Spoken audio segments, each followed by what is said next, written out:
Yes बच्चों, तो हमने लास्ट क्लास में किया था, अपने पास दो टॉपिक्स हमने किए थे। पहला टॉपिक था हमारे पास अकाउंटिंग स्टैंडर्ड।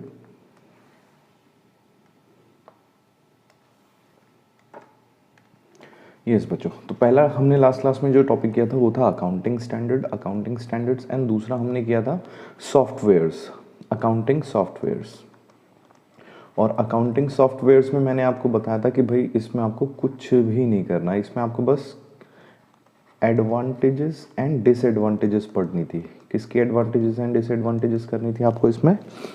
जो आपके प्री पैकेज्ड सॉफ्टवेयर होते हैं, प्री पैकेज्ड सॉफ्टवेयर, एंड दूसरे जो कस्टमाइज्ड सॉफ्टवेयर होते हैं, कस्टमाइज्ड सॉफ्टवेयर। प्री पैकेज को हम रेडीमेड भी बोलते हैं दूसरे लैंग्वेज में, एंड कस्टमाइज को हम टेलर मेड भी बोलते हैं। ठीक है, बस इतना सा था, हल्के से आपको डिफरेंस बिटवीन इसमें करने थे।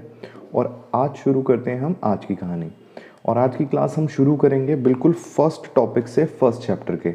आज की भी क्लास ऑलमोस्ट थ्योरेटिकल रहेगी, तो थोड़ा सा बोरिंग हो सकता है, तो वी विल ट्राई कि हम बीच में डिस्कस करते हुए चलें, क्योंकि अगर डिस्कस करते हुए चलेंगे तो आराम से समझ भी आएगा और बोरिंग भी नहीं होगा। ठीक है, शुरू करते हैं। काफ़ी सारी थ्योरी ऐसी है बच्चों जो आपने बचपन से पढ़ी हुई है, जस्ट उसको एक बार रिवाइज करने के लिए पढ़ना है। तो जैसे सबसे पहले आता है मेरे पास बुक कीपिंग। बुक कीपिंग का सिंपल सा मतलब होता है रिकॉर्ड करना, रिकॉर्डिंग करना। ठीक है, then financial accounting, cost accounting, management accounting, ये है आज का हमारा पहला टॉपिक। जब आप ग्रुप 2 में आओगे, ग्रुप 2 में आप बहुत डिटेल में पढ़ोगे इनके बारे में। पहले मैं बात करता हूँ कॉस्ट अकाउंटिंग की। Cost accounting, now before accounting let me define accounting to you.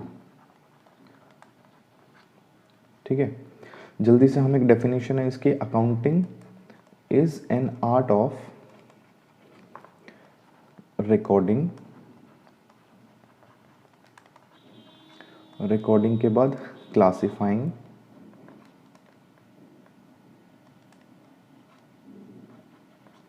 Summarising in a significant manner, in a significant manner। वही बचपन वाली जो डेफिनेशन है वही मैं डेफिनेशन लिख रहा हूँ यहाँ। And in terms of money, and in terms of money, events and transactions, events and transactions at least in part of financial character,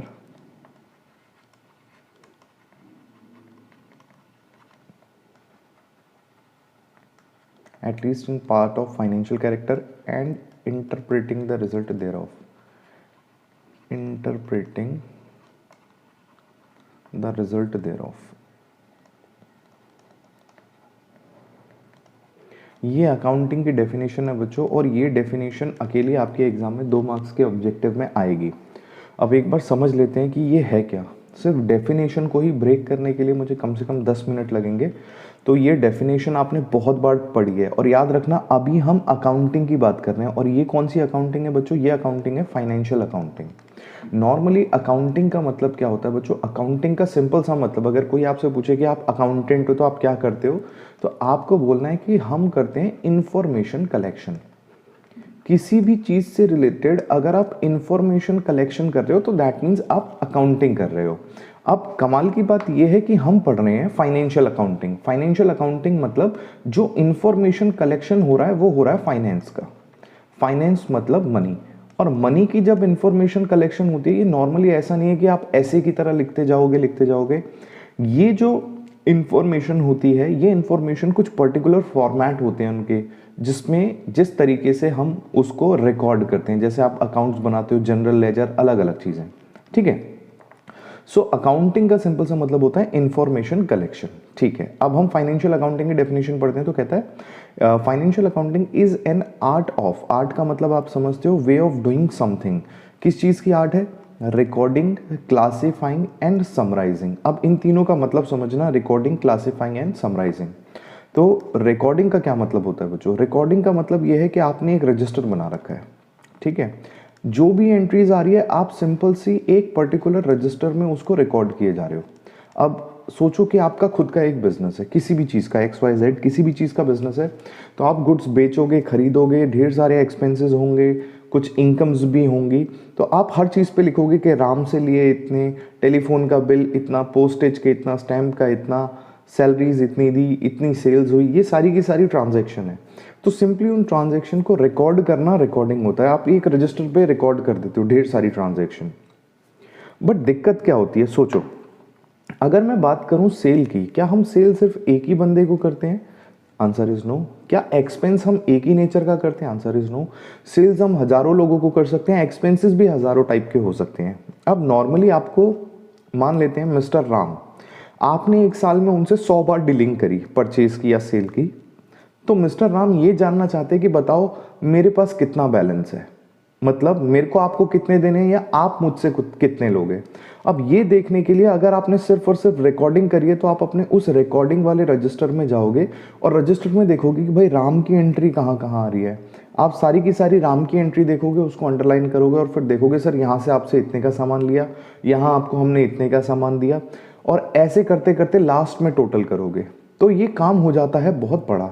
इसीलिए रिकॉर्डिंग के साथ साथ हम उस पर्टिकुलर एंट्री को क्लासिफाई भी करते जाते हैं। क्लासिफाई का मतलब क्या होता है बच्चों?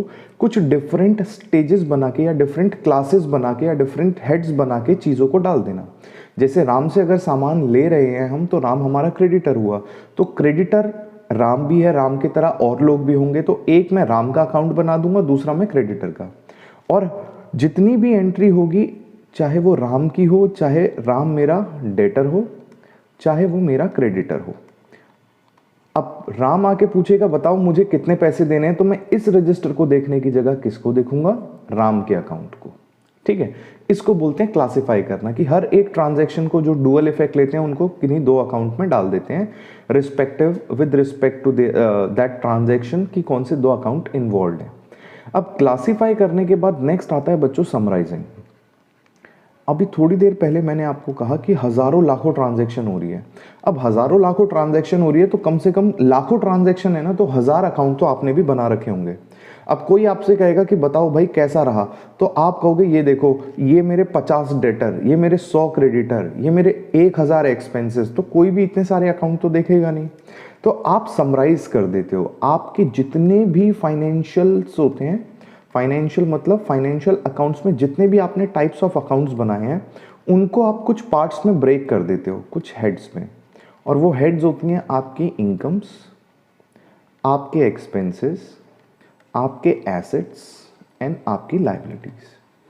सो जितने भी आइटम्स होते हैं हम समराइज करने के बाद income, expense, asset and liabilities में डाल देते हैं। एंड आपको भी पता है बच्चों, इनकम और एक्सपेंस को जब समराइज किया तो इससे मैंने बनाया profit and loss, asset and liability को समराइज किया तो इससे मैंने बनाया balance sheet. Profit and loss हमें क्या दिखाता है? ये दिखाता है हमें financial result for a period. ठीक है, ये दिखाता है हमें financial result, whereas balance sheet हमें दिखाती है फाइनेंशियल पोजीशन। क्या यहां तक क्लियर है आपको? रिकॉर्डिंग, क्लासिफाइंग, समराइजिंग, एक बार हाँ ना बोलो।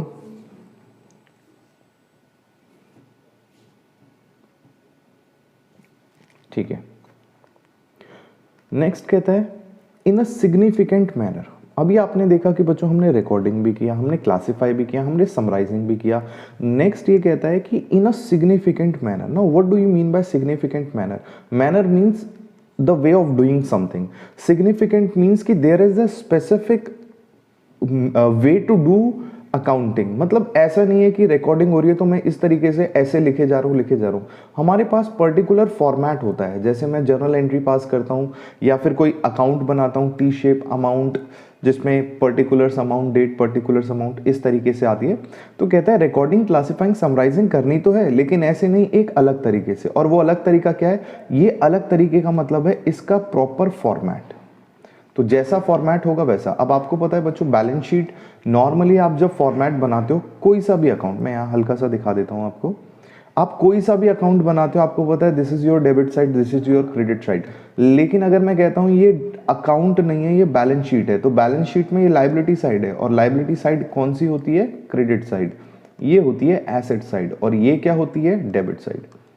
तो अब आप लड़ोगे नहीं सर अकाउंट में तो डेबिट उस तरफ और बैलेंस शीट में क्रेडिट इस तरफ, लड़ने वाली बात नहीं, ये पर्टिकुलर फॉर्मेट है, ठीक है, जिसको हम बोलते हैं सिग्निफिकेंट मैनर, कि भाई बैलेंस शीट ऐसे ही बनाई जाती है।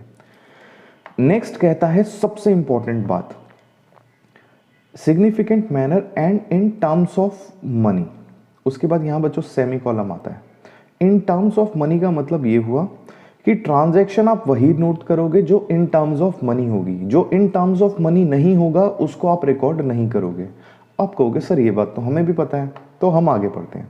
इन टर्म्स ऑफ मनी के बाद कहता है events and transaction at least in part of financial character and interpreting the result thereof, ठीक है। अब ये कहता है कि रिकॉर्ड आप करोगे इन टर्म्स ऑफ मनी किसको? इवेंट्स को और ट्रांजैक्शन को। अब यहां पे आपको लगेगा कि सर ट्रांजैक्शन की जहां तक बात है, हम क्योंकि अकाउंटिंग कर रहे हैं तो ट्रांजैक्शन तो हम रिकॉर्ड करेंगे, ये करेंगे कि पैसा आया, सामान आया, एक्सपेंस किए, सब कुछ। लेकिन जब सवाल आया इवेंट का, तो सर हम इवेंट्स क्यों रिकॉर्ड करेंगे? तो ये कहता है कि भाई इवेंट भी रिकॉर्ड होगी अगर वो पार्टली भी फाइनेंशियल कैरेक्टर की है। Financial character again means if it can be converted in terms of money, it can be interpreted in terms of money, ठीक है। तो अब मैं आपको कुछ इवेंट्स का एग्जांपल दे रहा हूं जो कि सीएमए फाइनल या फिर कोई दूसरा अगर आप एग्जाम देने जाओगे तो फाइनेंशियल इवेंट के एग्जांपल्स आपसे पूछता है। तो 2 या 3 एग्जांपल्स मैं आपको देता हूं, आपको समझ आ जाएगा। आप बस मेरे को बताना कि क्या वो फाइनेंशियल इवेंट है या नहीं आपकी तरफ से, ठीक है। तो बच्चों ये रहा ओनर और ये रहा एम्प्लॉय, इन दोनों की हो गई लड़ाई। There was a fight between the owner and the employee. गुस्से में आके एम्प्लॉय ने एक थप्पड़ मार दिया ओनर को, ठीक है। हिंसा हो गई, इन पे भारी हिंसा हो गई इन दोनों के बीच में। एम्प्लॉय ने धो दिया ओनर को, ठीक है। मतलब there was a fight and इन दोनों के बीच में फाइट होना एक इवेंट है। But is it a financial event? Yes और no? Is it a financial event? Yes और नो? नो। क्यों नहीं है भाई फाइनेंशियल इवेंट? क्योंकि सर लड़ाई हो रही है, लड़ाई होना ऑफ कोर्स एक इवेंट है, लेकिन फाइनेंशियल नहीं है, क्योंकि पैसे थोड़ी मिल रहे हैं। अगर ये कुछ सट्टा लगा के लड़ाई करते तो शायद बात अलग होती। खैर, दूसरा बताना बच्चों इवेंट है या नहीं है। सेकंड एग्जांपल ये है कि ये मिस्टर राम के गुड्स रखे हैं, ढेर सारे गुड्स, और ये आग लग गई। ध्यान रखना मैंने क्या बोला, ये आग लग गई। There was a fire.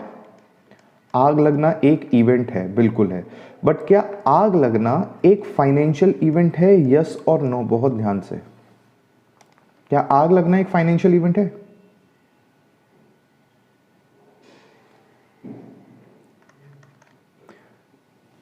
नहीं बेटा, आग लगना फाइनेंशियल इवेंट नहीं होती। लेकिन आग लगने के बाद जो होता है, मैं बता रहा हूं, म्यूट करो। ओके, आग लगने के बाद क्या होगा बच्चों? आग लगने के बाद of course this is not a financial event. आग है बच्चों, लग गई तो लग गई, तो क्या फाइनेंशियल इवेंट हो गई? नहीं सर, अगर आग से कोई नुकसान हुआ ही नहीं तो फाइनेंशियल इवेंट थोड़ी हुई वो। लेकिन आग लगने के बाद बच्चों कुछ गुड्स डिस्ट्रॉयड बाय फायर हो गए। तो याद रखना है आपको, fire is not a financial event, financial event is loss by fire, ठीक है। So loss by fire is a financial event. मतलब इवेंट क्या हुई थी? इवेंट थी फायर, बट उस फायर की वजह से अगर कुछ नुकसान हुआ तो वो फायर एक फाइनेंशियल इवेंट हो जाएगी, और एल्स वो एक फाइनेंशियल इवेंट नहीं होगी, ठीक है। अब दूसरा मेरे को बताओ बच्चों, किसी एम्प्लॉय की डेथ हो गई। कोई एम्प्लॉय था बेचारा, हार्ट अटैक आया और उसकी डेथ हो गई। तो क्या उसकी डेथ एक फाइनेंशियल इवेंट है? यस और नो? ओनली यस और नो? सोचो और बताओ।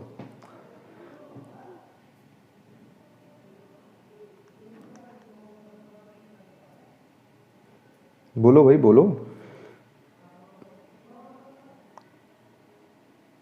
Yes, is it a financial event?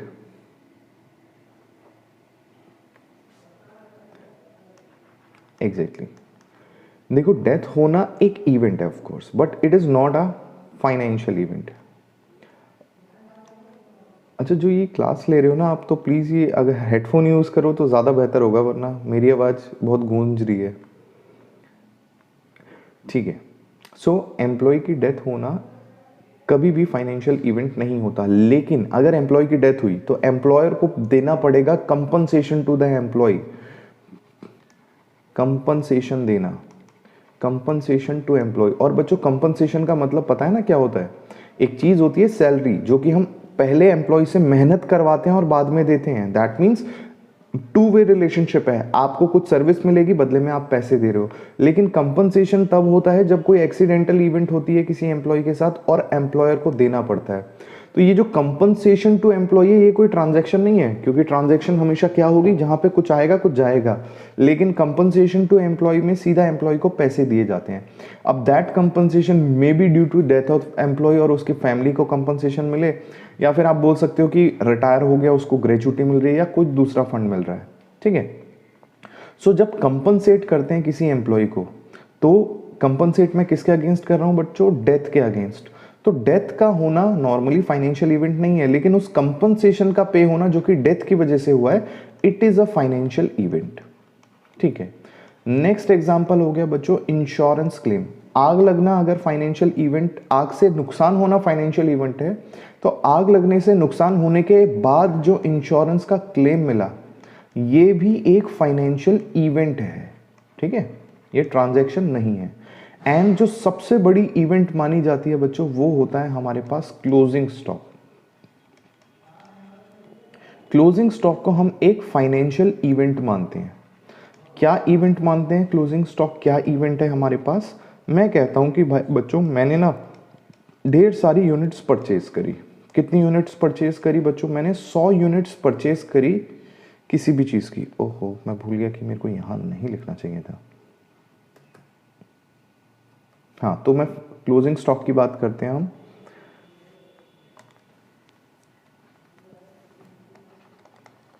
Closing stock is a financial event, and सबसे इंपॉर्टेंट फाइनेंशियल इवेंट होती है बच्चों। एग्जाम में हर बार पूछेगा कि which of the given is a financial event या is not a financial event. तो क्लोजिंग स्टॉक हमेशा एक फाइनेंशियल इवेंट होती है। कैसे? तो मैंने कहा कि मान लो बच्चों, ये गुड्स हैं जो मैं परचेज करके लाया। कितने गुड्स परचेज करे? मैंने 100 यूनिट्स परचेज करे। अब परचेज करूंगा तो सेल भी करूंगा। अब मैं बोल देता हूं कि इसमें से सेल हो गए 90, तो बचाओ बच्चों क्लोजिंग स्टॉक कितना हुआ? क्लोजिंग स्टॉक हुआ मेरा 10 यूनिट्स का। ठीक है। अब ये क्लोजिंग यूनिट एक इवेंट है। ये क्या इवेंट है? ये इवेंट है कि हम जो 100 यूनिट्स लाए हैं ना, हम उनको पूरी नहीं सेल कर पाए। सो 100 यूनिट्स पूरी सेल नहीं हुई तो कुछ बच गया। तो ये जो बचना है ना, इसी को हम एक इवेंट मानते हैं, क्योंकि नॉर्मल बिजनेस में जितना परचेज किया या जितना प्रोडक्शन किया है, हम तो सब बेचना चाहते हैं। बट हर बार सब कुछ बिक जाता है क्या? Answer is no. सो नहीं बिकता, इसी के लिए वो क्या बन जाता है? Closing stock. सो क्लोजिंग स्टॉक एक इवेंट है कि भाई जितनी प्रोडक्शन करी उतनी सेल्स नहीं हुई। ठीक है। So this is how we call it as an event. Clear है पॉइंट?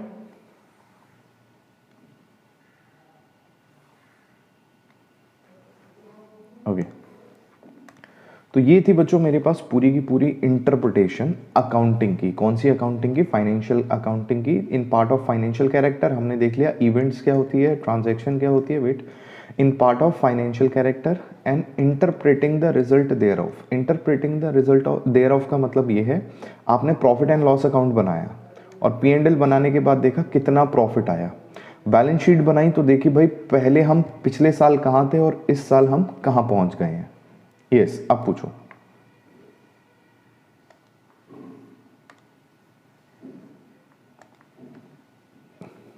ट्रांजैक्शन होता है जब भी ना कुछ लेके कुछ दिया जाता है, लेन देन, जिसे हिंदी में हम लेन देन बोलते हैं ना ट्रांजैक्शन को। लेकिन जो इवेंट होती है वो वन वे होती है। कुछ भी, हर चीज, बिल्कुल वो ट्रांजैक्शन हो गई। लेकिन हमने सेल नहीं करी। जैसे आग लग गई गुड्स में, आग तो सेल नहीं है। अब आपने कहा हमने गुड्स आग को दे दिए, तो आग ने खरीदे थोड़ी है आपसे, और आग बदले में कुछ देगी थोड़ी आपको। तो उससे होने वाला जो नुकसान है वो एक इवेंट है। आग लगना भी एक इवेंट है। हम्म। क्लेम मिलता है, बिल्कुल। क्यों डबल साइडेड क्यों हुआ? डबल साइडेड क्यों हो गया भाई? दोनों अलग अलग है। लॉस बाय फायर मुझे हुआ, फिर एक कॉन्ट्रैक्ट ऐसा था, ये जब हम कॉन्ट्रैक्ट पढ़ेंगे वहां पे पढ़ेंगे कॉन्ट्रैक्ट ऑफ इंडेमिनिटी, वहां पे आप इसको इंश्योरेंस कॉन्ट्रैक्ट को थोड़ा सा डिटेल में पढ़ोगे कि कॉन्ट्रैक्ट ऑफ इंडेमिनिटी में क्या होता है। तो आग के साथ मेरा लेन देन अलग था और कॉन्ट्रैक्ट मेरा इंश्योरेंस कंपनी के साथ हो रहा है, वो तो थर्ड पार्टी है, ठीक है। तो ये दोनों अलग अलग है। और इंश्योरेंस क्लेम में उन्होंने मुझे क्लेम दिया, पर क्या मैंने क्लेम के बदले उन्हें गुड्स दिए?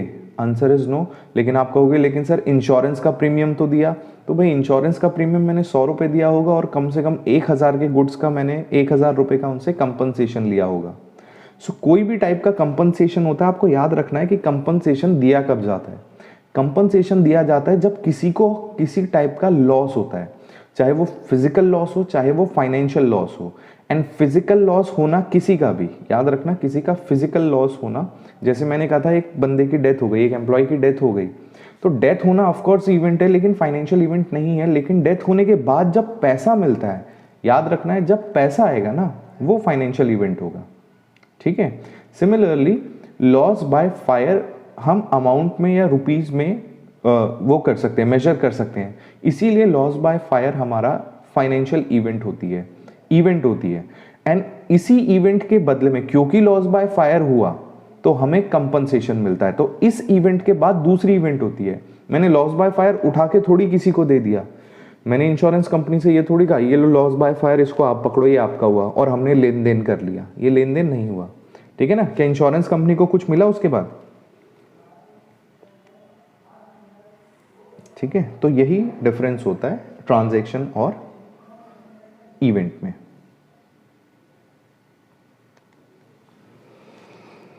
एग्जैक्टली बिल्कुल। और वैसे भी ट्रांजैक्शन को जब हम हिंदी में देखते हैं उसका मतलब ही होता है लेन देन, कि बोथ साइड, मतलब आना जाना चीज का या पैसे का, कंसिडरेशन का, दोनों तरफ से होगा, ठीक है। चलो अब हम शुरू करते हैं जहां हम बात कर रहे थे। हमें डिफरेंस करना था between cost accounting, financial accounting and management accounting. इन तीनों के डिफरेंस पढ़ने थे। तो मैं शुरू करता हूं सबसे पहले कॉस्ट अकाउंटिंग से। कॉस्ट अकाउंटिंग, फिर से अकाउंटिंग का मतलब बच्चों आपको पता चल गया। अकाउंटिंग का सिंपल सा मतलब क्या होता है? अकाउंटिंग का मतलब होता है इंफॉर्मेशन कलेक्शन। किससे रिलेटेड इंफॉर्मेशन कलेक्शन बच्चों? कॉस्ट से रिलेटेड। अगर आप कॉस्ट के रिकॉर्ड्स बना रहे हो, कॉस्ट से रिलेटेड इंफॉर्मेशन कलेक्शन कर रहे हो, तो उसको आप कॉस्ट अकाउंटिंग कहते हो। कॉस्ट अकाउंटिंग का जो मेन एम होता है, what is the main aim of cost accounting? Aim होता है कॉस्ट ऑफ प्रोडक्शन निकालना, cost of production of good या service, whatever it is. Aim के बाद नेक्स्ट आता है बच्चों फॉर्मेट, कि जब आप इसको बनाते हैं, जब हम कॉस्ट अकाउंटिंग करते हैं, क्योंकि थोड़ी बहुत कॉस्टिंग का आपको नॉलेज होगी, तो कॉस्टिंग करने के लिए कुछ फॉर्मेट बनाए जाते हैं। जैसे आती है हमारे पास cost sheet and costing P&L। लेकिन तब भी सबसे जो बड़ा फॉर्मेट होता है कॉस्ट शीट ही होता है, जब हम किसी भी गुड्स की प्रोडक्शन कॉस्ट निकालते हैं, ठीक है। फॉर्मेट हो गया, एम हो गया। उसके बाद बात करते हैं इसकी स्कोप की, कि कॉस्ट अकाउंटिंग कहाँ तक होता है। तो बच्चों मोस्टली जो कॉस्ट अकाउंटिंग होता है ना, ये फैक्ट्री तक ही सीमित होता है। It is limited to factory, क्योंकि हम निकाल के आ रहे हैं, हम निकाल रहे हैं cost of production. And production हो कहाँ रही है? प्रोडक्शन हो रही है फैक्ट्री में। तो मोस्टली कॉस्टिंग का जितना भी काम आपको मिलेगा वो वहीं मिलेगा जहाँ पे प्रोडक्शन हो रही है, फॉर एग्जाम्पल फैक्ट्री। अब आप बोल सकते हैं कि सर जब हम कॉस्टिंग करते हैं तो अब हम एडमिन के एक्सपेंसेस भी लेते हैं, सेलिंग एंड डिस्ट्रीब्यूशन भी लेते हैं। तो ऑफ कोर्स लेते हम सारे हैं, लेकिन जो सबसे इंपॉर्टेंट कॉस्टिंग जहां होती है सारे खर्चों को मिला के, वो फैक्ट्री में होती है। और फैक्ट्री के अंदर ही कॉस्टिंग करना सबसे बड़ा काम होता है। बाकी आपको एडमिन वाले सीधा अपने खर्चे बता देते हैं, आपको जो सेलिंग डिस्ट्रीब्यूशन वाले हैं वो डायरेक्ट अपने एक्सपेंसेस बता देते हैं। तो वहाँ कॉस्टिंग करने की ज़रूरत ही नहीं होती, आपको सीधा आंसर मिल जाता है कि भाई इतना खर्चा है। फैक्ट्री के लेवल पे खर्चों को इकट्ठा करना बहुत मुश्किल होता है। अच्छा, स्कोप की बात हो गई। नेक्स्ट हमने इसमें बात करी डेटा। आप बच्चों जब कॉस्ट रिकॉर्डिंग करते हैं ना, तो आप हमेशा हिस्टोरिकल डाटा पे कॉस्ट रिकॉर्डिंग होती है। हिस्टोरिकल डाटा मतलब कि मैं कहूँगा कि भाई मैंने 100 यूनिट्स प्रोड्यूस कर दी, तो अब इसकी कॉस्ट बताओ। मैं ऐसा नहीं कहूँगा कि 1 साल बाद मैं 100 यूनिट्स प्रोड्यूस करूँगा तो उसकी क्या कॉस्ट होगी। तो आपको ये चीज़ याद रखनी है बच्चों की कॉस्टिंग हमेशा हिस्टोरिकल डाटा पे होती है, ठीक है। अब नेक्स्ट मैं बात करता हूँ आपसे फाइनेंशियल अकाउंटिंग की। फाइनेंशियल अकाउंटिंग थोड़ी देर पहले हम पढ़ के आए हैं, तो यहीं से देखते हैं। बिल्कुल, फाइनेंशियल अकाउंटिंग क्या करेगा बच्चों? फाइनेंशियल अकाउंटिंग फाइनेंशियल रिकॉर्ड्स बनाएगा। और उसके बाद बात करूं इसके एम की, एम के बाद फॉर्मेट की, स्कोप की एंड डेटा। तो बच्चों एम क्या है? इसका एम फॉर्मेट से पता चलेगा। फॉर्मेट में हम बनाते हैं एक प्रॉफिट एंड लॉस अकाउंट और एक बनाते हैं बैलेंस शीट। एंड जो प्रॉफिट एंड लॉस अकाउंट है उसका बनाने का एम क्या है? उसका बनाने का एम है अपनी फाइनेंशियल रिजल्ट पता करना। और बैलेंस शीट बनाने का एम क्या होता है? अपनी फाइनेंशियल पोजीशन पता करना, ठीक है। बात करें स्कोप की, तो इसका स्कोप बच्चों पूरी ओवरऑल ऑर्गेनाइजेशन में होता है। That means it's higher than और broader than cost accounting. Cost accounting से ज़्यादा बड़ा इसका स्कोप होता है। अगर डाटा की बात करें तो डाटा बिल्कुल जिस तरीके से हम हिस्टोरिकल डाटा की बात करते हैं कि भाई जो ट्रांजैक्शन हो रखी है, जो पैसे दे रखे हैं, जो इनकम हो रखी है, हम उन्हीं की बात करेंगे। जैसे इलेक्ट्रिसिटी एक्सपेंसेस बच्चों आप तभी लिखोगे जब या तो बिल आ गया या फिर आपने बिल पे कर दिया। आप सैलरी एक्सपेंसेस तभी लिखोगे जब आपने एम्प्लॉय से काम करवाया। आप ऐसा नहीं कहोगे कि 2 साल बाद मैं किसी को खर्चा दूंगा तो उसको आज ही रिकॉर्ड कर लेता हूं। ऐसा नहीं होता। हिस्टोरिकल डाटा पे बेस्ड फाइनेंशियल अकाउंटिंग होती है। उसके बाद नेक्स्ट अगर मैं बात करूं, अपने पास सबसे इंपॉर्टेंट होता है बच्चों मैनेजमेंट अकाउंटिंग। मैनेजमेंट अकाउंटिंग क्या होती है? जब हम मैनेजमेंट से रिलेटेड, मैनेजमेंट के डिसीजन मेकिंग से रिलेटेड रिकॉर्डिंग करते हैं। मतलब आपको वो सारी की सारी इंफॉर्मेशन की ज़रूरत है। एक और चीज़ बच्चों, यहाँ कॉस्टिंग में सारी की सारी इंफॉर्मेशन होती है quantitative. Quantitative means in terms of money, rupees के टर्म्स में। यहाँ पे भी सारी की सारी इंफॉर्मेशन होती है क्वांटिटेटिव। सो क्वांटिटेटिव में आपको ये पता है कि मैंने कितनी वेजेस दी है। तो आपसे मैं पूछता हूँ कि कितने एम्प्लॉयज़ को कितनी सैलरी दी, आप बता सकते हो सर इतनी सैलरी थी। मैं आपसे पूछता हूँ सबसे अच्छा एम्प्लॉय कौन है, तो क्या कभी भी आप फाइनेंशियल रिकॉर्ड देख के बता सकते हो सबसे अच्छा एम्प्लॉय कौन है, या फिर कॉस्ट के रिकॉर्ड्स देख के? Answer is no. That is why financial accounting and cost accounting records only quantitative data. But management accounting क्या करता है? मैनेजमेंट अकाउंटिंग को ना, मैनेजमेंट अकाउंटिंग का एम, इसका एम होता है बच्चों डिसीजन मेकिंग।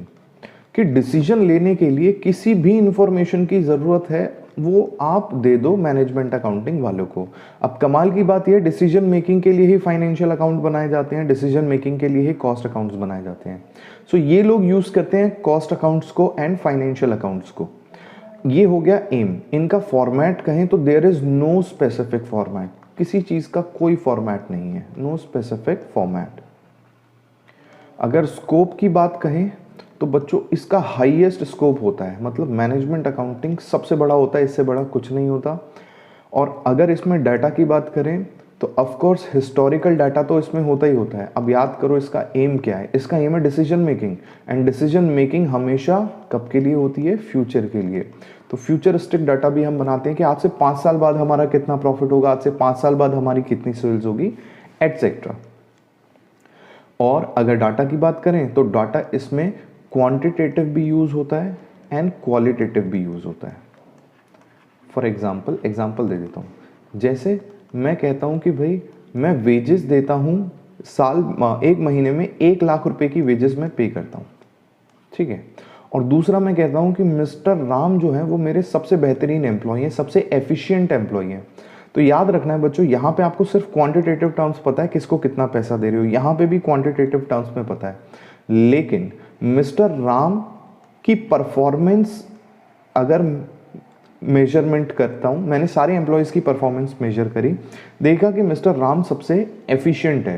तो ये सिर्फ और सिर्फ मैनेजमेंट अकाउंटिंग में ही हो सकता है, जहाँ पे आप एम्प्लॉयज़ की परफॉर्मेंस को मेजर कर रहे हो। यहाँ सिंपली पूछोगे एम्प्लॉय से बेटा बता कितनी सैलरी, यहाँ पूछोगे बेटा बता कितनी वेजेस, बात खत्म। ठीक है, सो ये हमारे पास हो गया broadly difference between cost accounting, financial accounting and management accounting.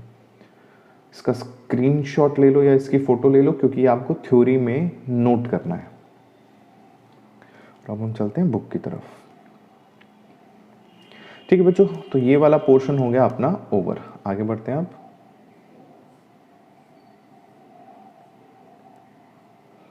आपको टेबुलर फॉर्म में भी डिफरेंसेस दे रखे हैं, आप उनको देख लेना। नेक्स्ट आता है बच्चों हमारे पास अकाउंटिंग साइकिल, बच्चों वाली चीज़ है, इसको आप खुद देख लेना, इसमें मुझे कुछ करवाने की ज़रूरत नहीं है। ओके,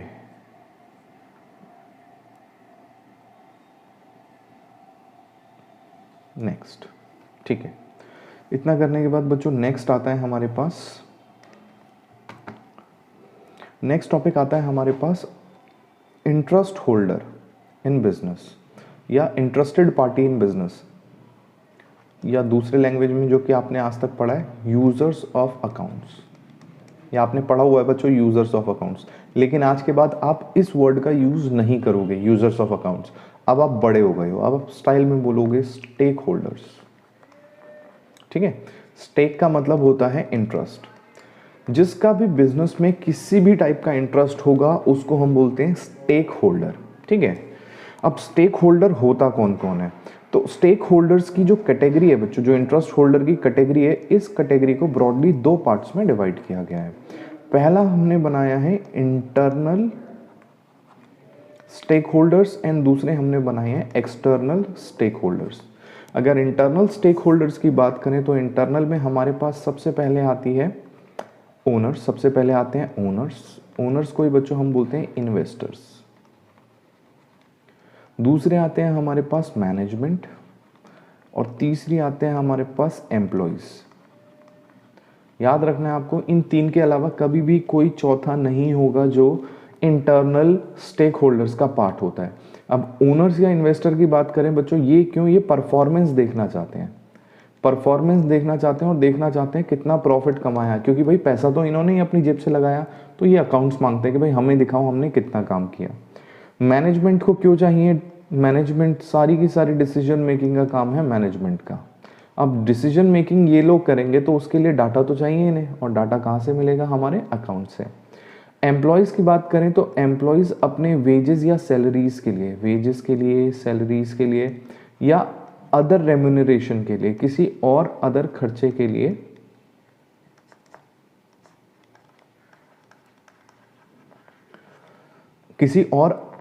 के लिए एम्प्लॉय भी अकाउंट्स मांगती है। पर बच्चों हमारे देश में ऐसा नहीं होता। हमारे देश में कोई भी एम्प्लॉय कभी अपनी कंपनी से नहीं कहता लाओ ज़रा हमें भी डाटा दिखाओ। ऐसा होता है गूगल कंपनी में, माइक्रोसॉफ्ट, ये बड़ी बड़ी कंपनीज है जहाँ पे एम्प्लॉय के अपने राइट होते हैं। हमारे देश में पॉपुलेशन इतनी है कि अगर कोई कहे कि मुझे सैलरी कम मिल रही है तो उसे सीधा बोला जाता है कि भाई तुम जाओ, तुम जाओगे कोई और आ जाएगा। काम करने वाले बहुत हैं हमारे देश में, lot of employment. Okay, next आती है बात बच्चों एक्सटर्नल की। तो एक्सटर्नल में सबसे पहले मैंने लिखा पोटेंशियल इन्वेस्टर को। अब आप डिफरेंस समझना बच्चों, इन्वेस्टर को मैंने लिखा इंटरनल में क्योंकि इन्वेस्टर का मतलब हो गया ओनर। पोटेंशियल इन्वेस्टर का मतलब होता है वो इन्वेस्टर जिसमें पोटेंशियल है इन्वेस्टर बनने का, मतलब जिसकी दोनों जेबें भरी हुई है पैसों से और ये देख रहा है कि पैसा कहाँ लगाऊं, पैसा कहाँ लगाऊं। इसको अब मैं बताता हूं कि ये चार कंपनियां, इन चार में से किसी एक में लगा दे, तो ये सबसे पहले चारों के फाइनेंशियल्स उठाएगा, उनको कंपेयर करेगा कि भाई किस कंपनी में कितना ज़्यादा प्रॉफिट है, कौन कितना ज़्यादा डिविडेंड दे रहे हैं, एटसेट्रा।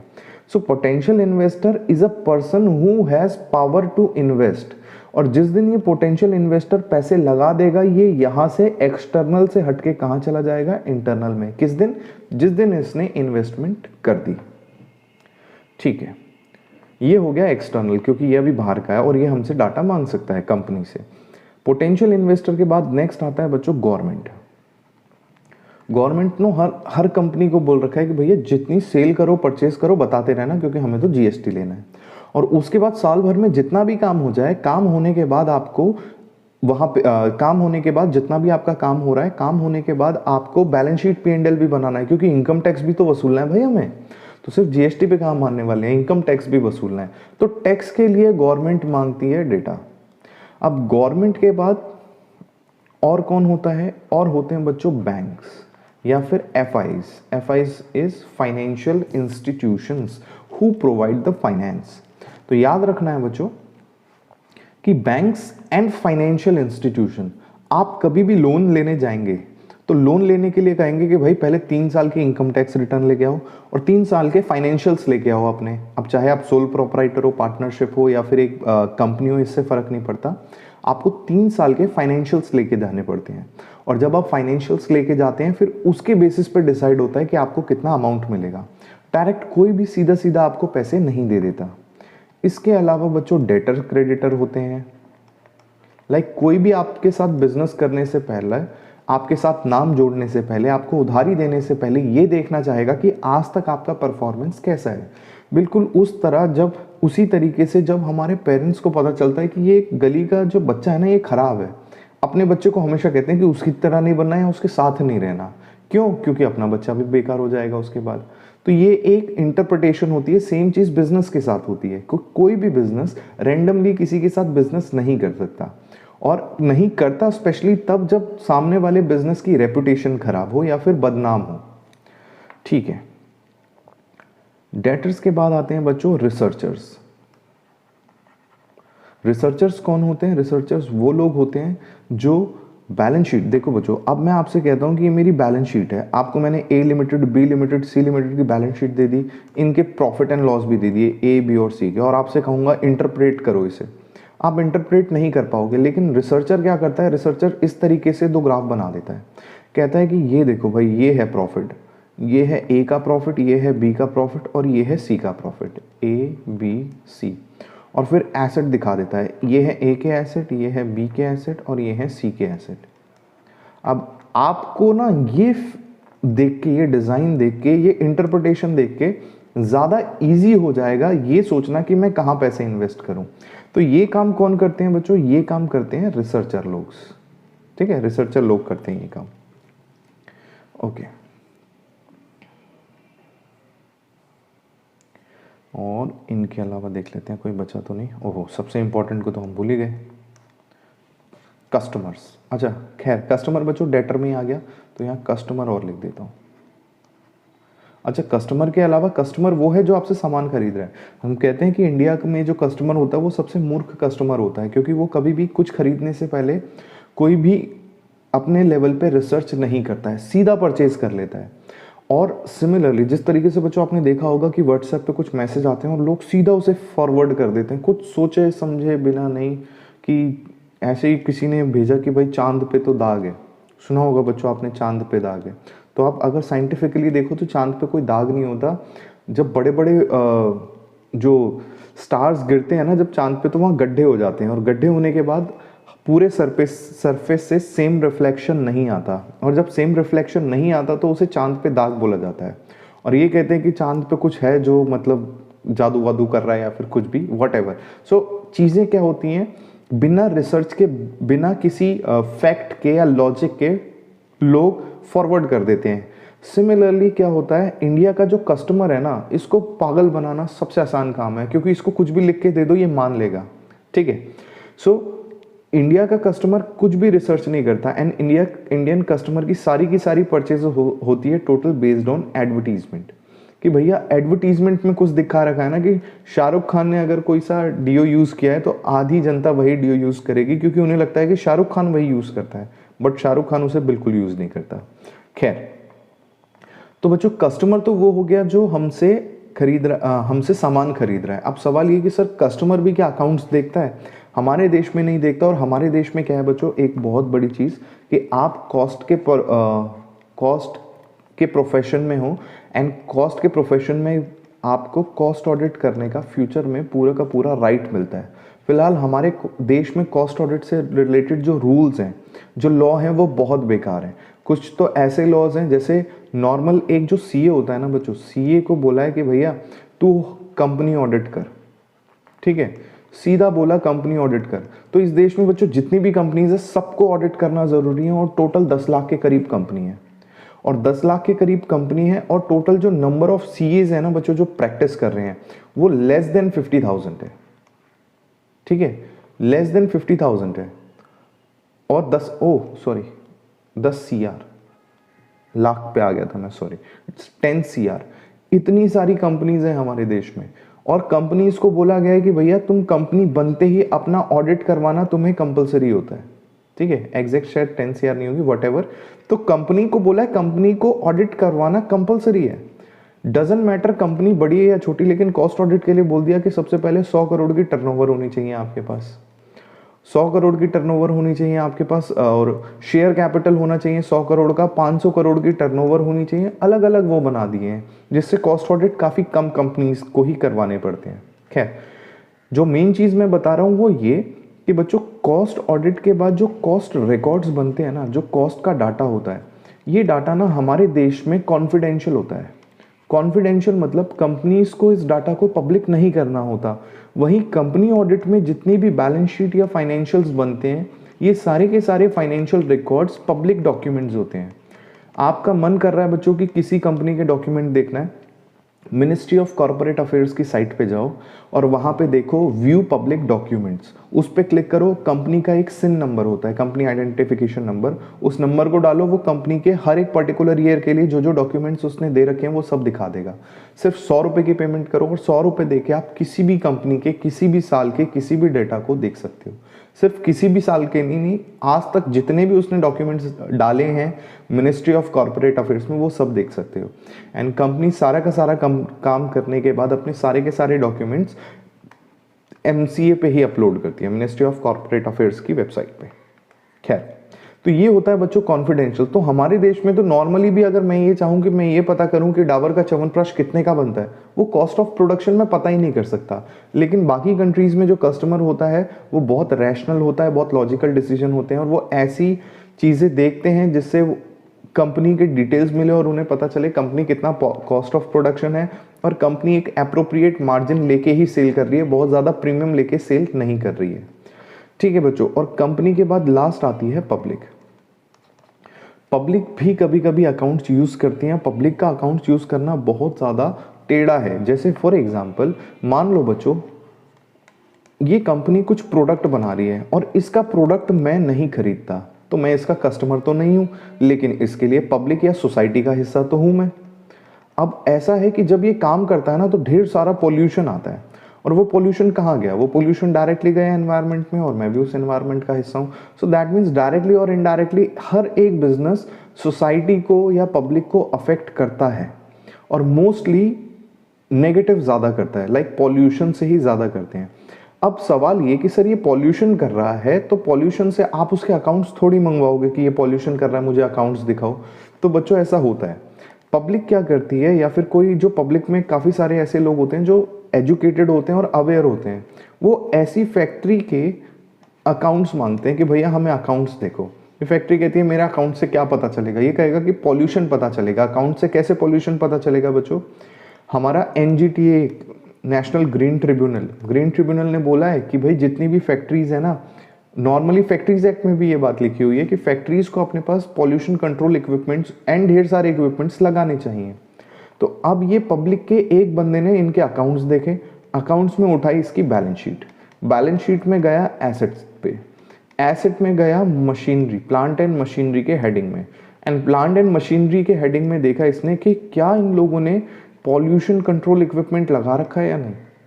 तो अगर पॉल्यूशन कंट्रोल इक्विपमेंट नहीं मिला तो सीधा इस कंपनी, इस बिजनेस के अगेंस्ट ये जो पब्लिक का एक बंदा था ये कंप्लेंट कर सकता है एनजीटी को, देखो इनके पास पॉल्यूशन कंट्रोल इक्विपमेंट नहीं है।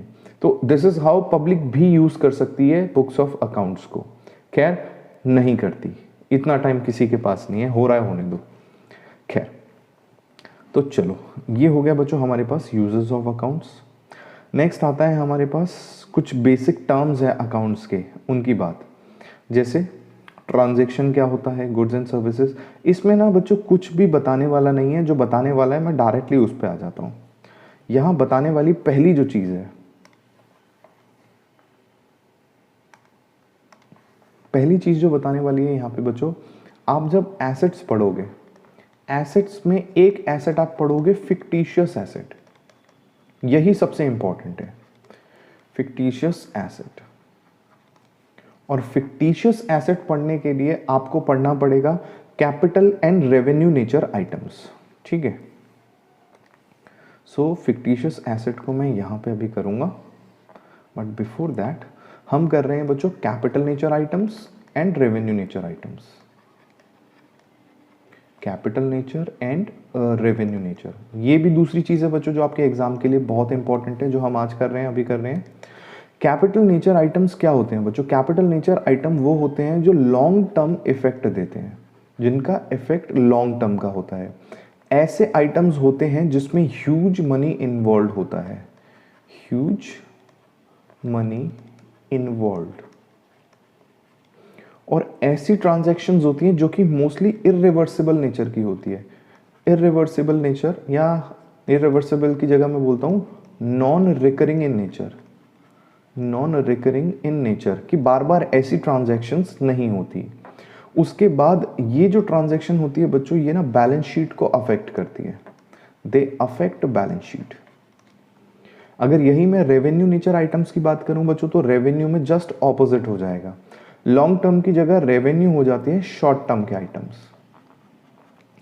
यहां ह्यूज मनी होता है, यहां पे लो amount of money involve, low money involve, ठीक है। ये रिकरिंग इन नेचर होते हैं। रिकरिंग इन नेचर के बाद इनके जो इफेक्ट होते हैं बच्चों, वो आते हैं प्रॉफिट एंड लॉस में।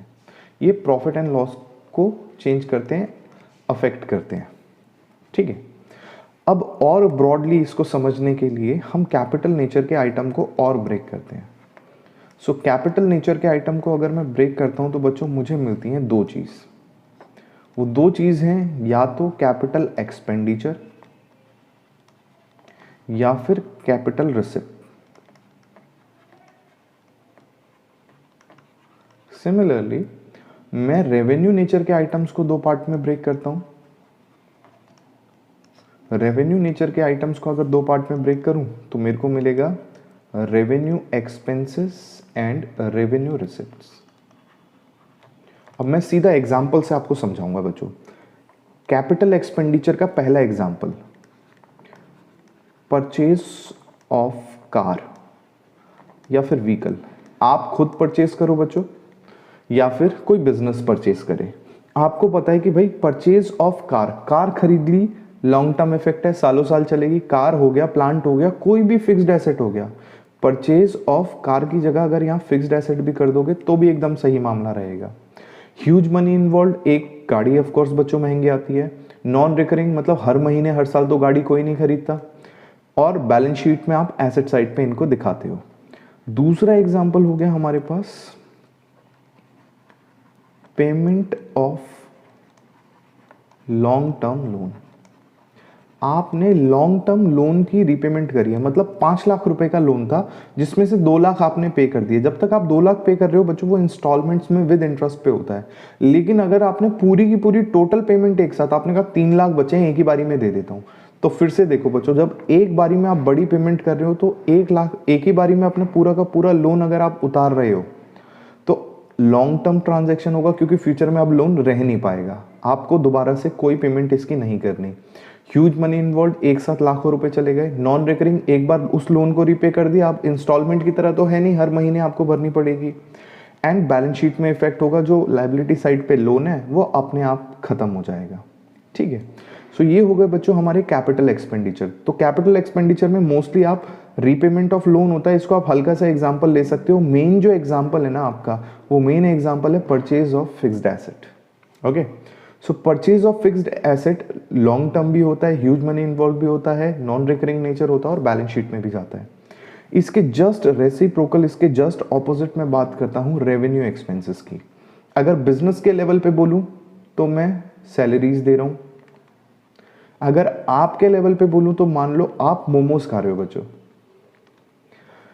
मोमोज खाना कितनी देर तक मजा आता है, सैलरी देके किसी से कितना टाइम काम करवा सकते हैं सर? 1 महीने की सैलरी में एक ही बार अमाउंट देके आप 1 महीने का मैक्सिमम काम ले सकते हो, उससे ज़्यादा नहीं। सो दैट मीन्स एक ही महीना शॉर्ट टर्म इफेक्ट हो गया। नेक्स्ट कहता है लो मनी इन्वॉल्व। अब याद करो बच्चों, गाड़ी कितने की खरीदी थी और सैलरी कितना दे रहे हो, या मोमोज वाले को कितने दिए, दोनों अमाउंट में जमीन आसमान का फर्क होगा।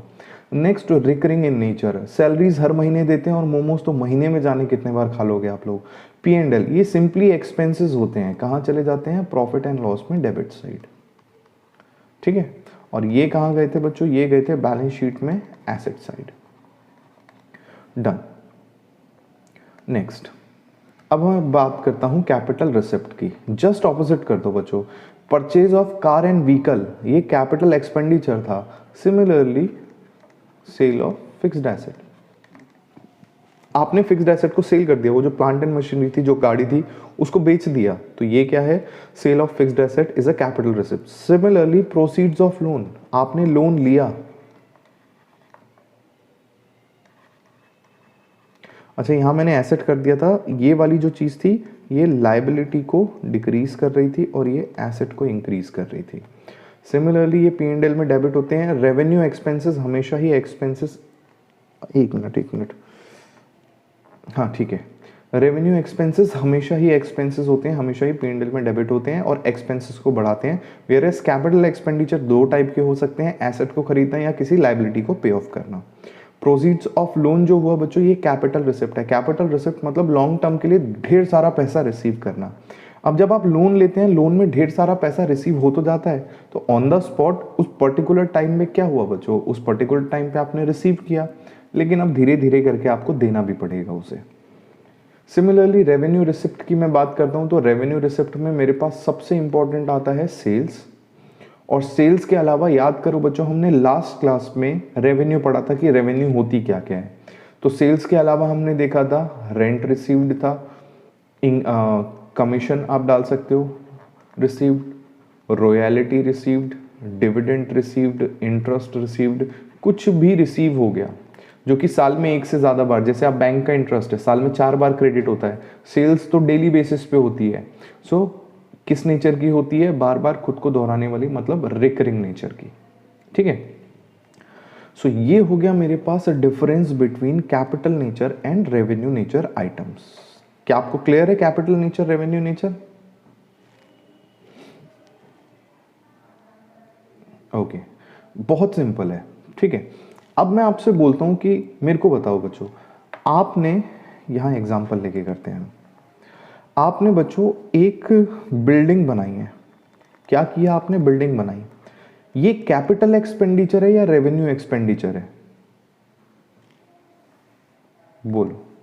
बिल्कुल सिंपल सर, कैपिटल है। ये क्या बात हुई, आपने मशीनरी भी परचेस करी, क्या ये कैपिटल है?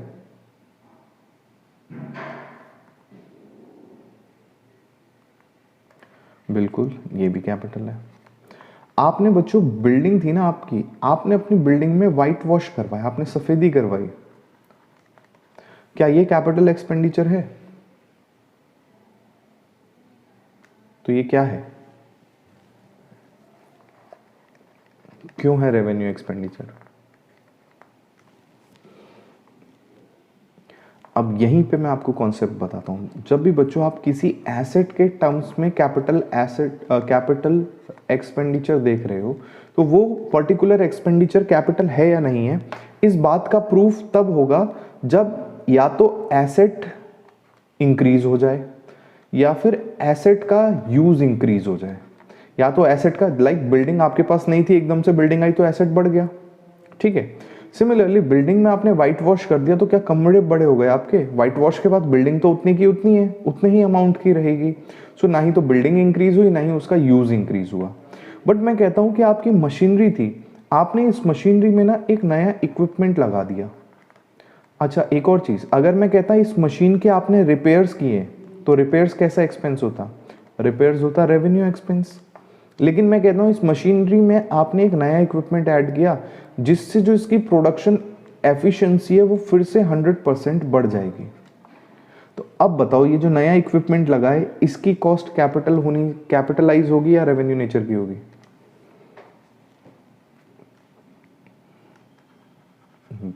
बिल्कुल एग्जैक्टली। तो ये बात आपको याद रखना, एसेट का बढ़ना या एसेट के यूज का बढ़ना, ये दोनों के दोनों एसेट से जो कैपिटल एक्सपेंडिचर होते हैं एसेट के ऊपर, उनको बताता है। इसके अलावा कोई तीसरी चीज़ नहीं होगी। ठीक है, बात हो गई ख़त्म। अब यहाँ पे बच्चों हम एक्सपेंसेस को समझ चुके हैं। नॉर्मली आपको भी पता है एक्सपेंसेस क्या होते हैं। अब बहुत ध्यान से दूसरी बात को समझते हैं हम। आपसे मैं पूछता हूँ, बताते रहना। मैं यहाँ लिख रहा हूँ बिल्डिंग, क्या है ये, एसेट है या एक्सपेंस है? बोलो बच्चों, बिल्डिंग एसेट है या एक्सपेंस है? एसेट है। सैलरीज, बिल्कुल सही बात। अच्छा ठीक है, रेंट एक्सपेंस है। ठीक है, मशीनरी, मशीनरी एसेट है। एडवर्टीजमेंट,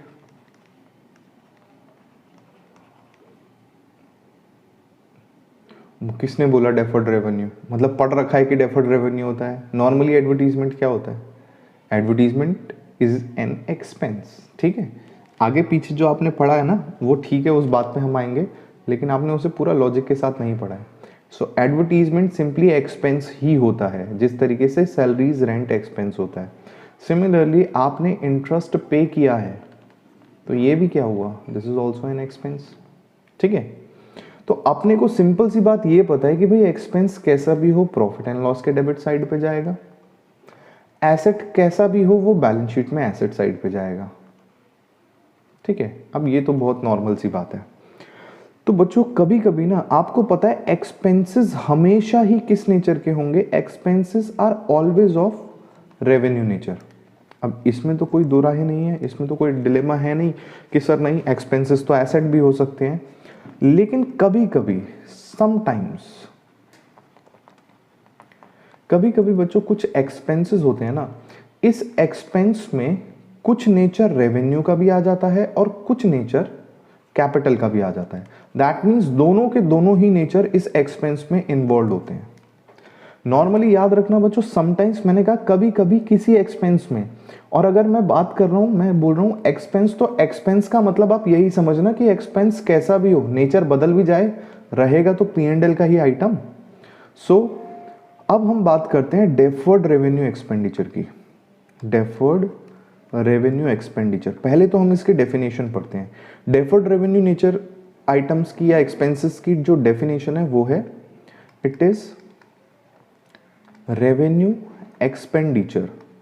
कैसे एक्सपेंडिचर है? रेवेन्यू, बट ट्रीटेड एज, कैसे ट्रीट करते हैं? कैपिटल एक्सपेंडिचर है।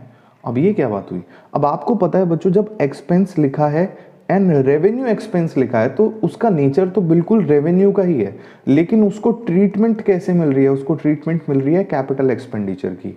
शायद इस एक्सपेंस ने पिछले जन्म में अच्छे कर्म किए होंगे। अब नॉर्मली मैं आपसे पूछूं बच्चों, क्या एडवर्टीजमेंट डेफर्ड रेवेन्यू एक्सपेंस है? यस और नो? तो answer is no sir, advertisement एक एक्सपेंस है।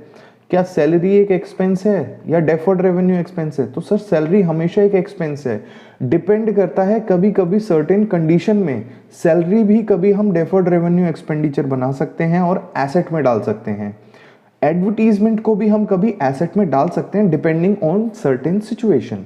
फॉर एग्जाम्पल, मान लो बच्चों एडवर्टीजमेंट का एग्जाम्पल मैं आपको दे रहा हूं। ठीक है, ये है आपका बिजनेस। पिछले साल आपके बिजनेस को प्रॉफिट हुआ था, मान लेते हैं 2 CR का। ठीक है, आपको प्रॉफिट कितना हुआ है? 2 CR का। आपने कहा कि सर मुझे ना एडवर्टीजमेंट करनी है, मुझे एक मॉडल की ज़रूरत है, तो किसको लाएं? मैंने कहा कि भाई मुझे रख लो। तो आपने कहा ठीक है, हमारे जो मिस्टर अकाउंट्स वाले सर हैं, मिस्टर अकाउंट सर हमारे लिए एडवर्टीजमेंट करेंगे। आपने मेरे से एडवर्टीजमेंट कराई और आपने मेरे को एडवर्टीजमेंट के बदले में दे दिए, मान लेते हैं 50,000 रुपीज़। ठीक है बच्चों, तो ये आपने एडवर्टीजमेंट करी, कितने की? 50,000 की करी। क्या एडवर्टीजमेंट रिकरिंग नेचर की है? बिल्कुल, आप जितनी बार चाहो उतनी बार एडवर्टीजमेंट करवा सकते हो। 50,000, अगर आप 2 करोड़ का प्रॉफिट कमा रहे हो तो 50,000 आपके लिए कुछ ज़्यादा मायने नहीं रखते हैं। तो रेवेन्यू नेचर के जितने भी हमने वो बोले थे, क्या कि भैया स्मॉल अमाउंट इन्वॉल्व, बिल्कुल स्मॉल अमाउंट है। क्या रिकरिंग इन नेचर के हैं? बिल्कुल रिकरिंग इन नेचर का होता है। क्या हम इसे P&L के डेबिट साइड डालेंगे? बिल्कुल P&L के डेबिट साइड जाएगा, सही बात है। लेकिन बच्चों आपने देखा कि जब आपने मुझसे एडवर्टीजमेंट कराई ना तो आपका बिजनेस ठीक से नहीं चला। तो अब आप चले गए किसी दूसरे व्यक्ति के पास। उस दूसरे व्यक्ति का नाम था अक्षय कुमार। ठीक है, आप गए अक्षय कुमार के पास, आपने कहा कि भाई साहब हमारे लिए एडवर्टीजमेंट करोगे। इसने कहा बच्चे की जान लेगा क्या, एडवर्टीजमेंट तो कर दूंगा लेकिन 5 करोड़ लूंगा पूरे। तो आपने कहा ठीक है आप लो 5 करोड़ लो। अब बच्चों 5 करोड़ अगर ये लेता है ना तो जो रेवेन्यू नेचर का सबसे पहला आइटम था स्मॉल अमाउंट होना चाहिए, वो ऑटोमेटिकली हट गया, अमाउंट कैसा हो गया बड़ा। एंड आपको पता है एडवर्टीजमेंट आप कर रहे हो तो एडवर्टीजमेंट है एक्सपेंस ही, लेकिन अमाउंट बड़ा हो गया। तो यहाँ कैपिटल नेचर के भी कुछ इसमें आइटम दिख रहे हैं। नेक्स्ट रिकरिंग नेचर, अगर आपका प्रॉफिट 2 करोड़ का है तो क्या आप हर महीने 5 करोड़ की एडवर्टीजमेंट करा सकते हो? Answer is no.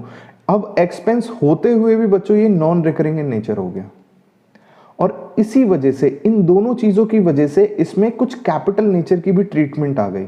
और यही बोला गया कि कभी भी कोई रेवेन्यू एक्सपेंस होता है जो कि बड़ा हो जाए और उसको बाद में दोबारा रिकर भी ना किया जाए, नॉन रिकरिंग इन नेचर हो जाए, तो ऐसे को अगर तुम बैलेंस शीट में डालोगे तो सोचो बच्चों 2 लाख का प्रॉफिट है तो कुछ इस तरीके की स्थिति रही होगी। मान लेते हैं कि मेरे पास यहाँ पे इनकम में, ये मेरी इनकम है, इनकम में मेरे पास था 10 CR, एक्सपेंसेस में था मेरे पास 8 CR। तो मेरा प्रॉफिट कितना बना? मेरा प्रॉफिट बना 2 CR। लेकिन मैं कहता हूं चलो एक और एक्सपेंस हो रहा है एडवर्टीजमेंट। अब एडवर्टीजमेंट का 5 CR भी अगर मैंने यहां जोड़ दिया, अब ये टोटल हो गया मेरे पास 15 CR, और आपको 5 CR का देखना पड़ेगा लॉस। ठीक है, सो एक्चुअल में ऐसी नहीं रहेगी, ये 2 CR जो है ये हट जाएगा, ये कुछ ऐसा हो जाएगा बच्चों। 8 के बाद 5, ये 13 हो गया। 13 के बाद यहाँ 3 करोड़ का नुकसान हो गया। और सोचो अगर आपने अपना प्रॉफिट एंड लॉस 3 करोड़ के नुकसान में दिखाया, क्या कोई भी बिजनेस आपके पास आएगा अपनी इन्वेस्टमेंट लेके? क्या कोई भी बैंक आपको लोन दे देगा? Answer is no. इसीलिए जब अकाउंटिंग स्टैंडर्ड्स, अकाउंटिंग प्रिंसिपल्स बने, उन्होंने यही कहा कि कोई एक्सपेंस ऐसा होता है ना जो बहुत हैवी नेचर का हो जाए, तो उस एक्सपेंस को नॉर्मल एक्सपेंस ना बोल के बोलो डेफर्ड रेवेन्यू एक्सपेंडिचर। और डेफर्ड रेवेन्यू एक्सपेंडिचर बोलने के बाद है वो रेवेन्यू एक्सपेंस ही, लेकिन उसको ट्रीट किस तरह करो? आप उसको ट्रीट करो कैपिटल एक्सपेंडिचर में।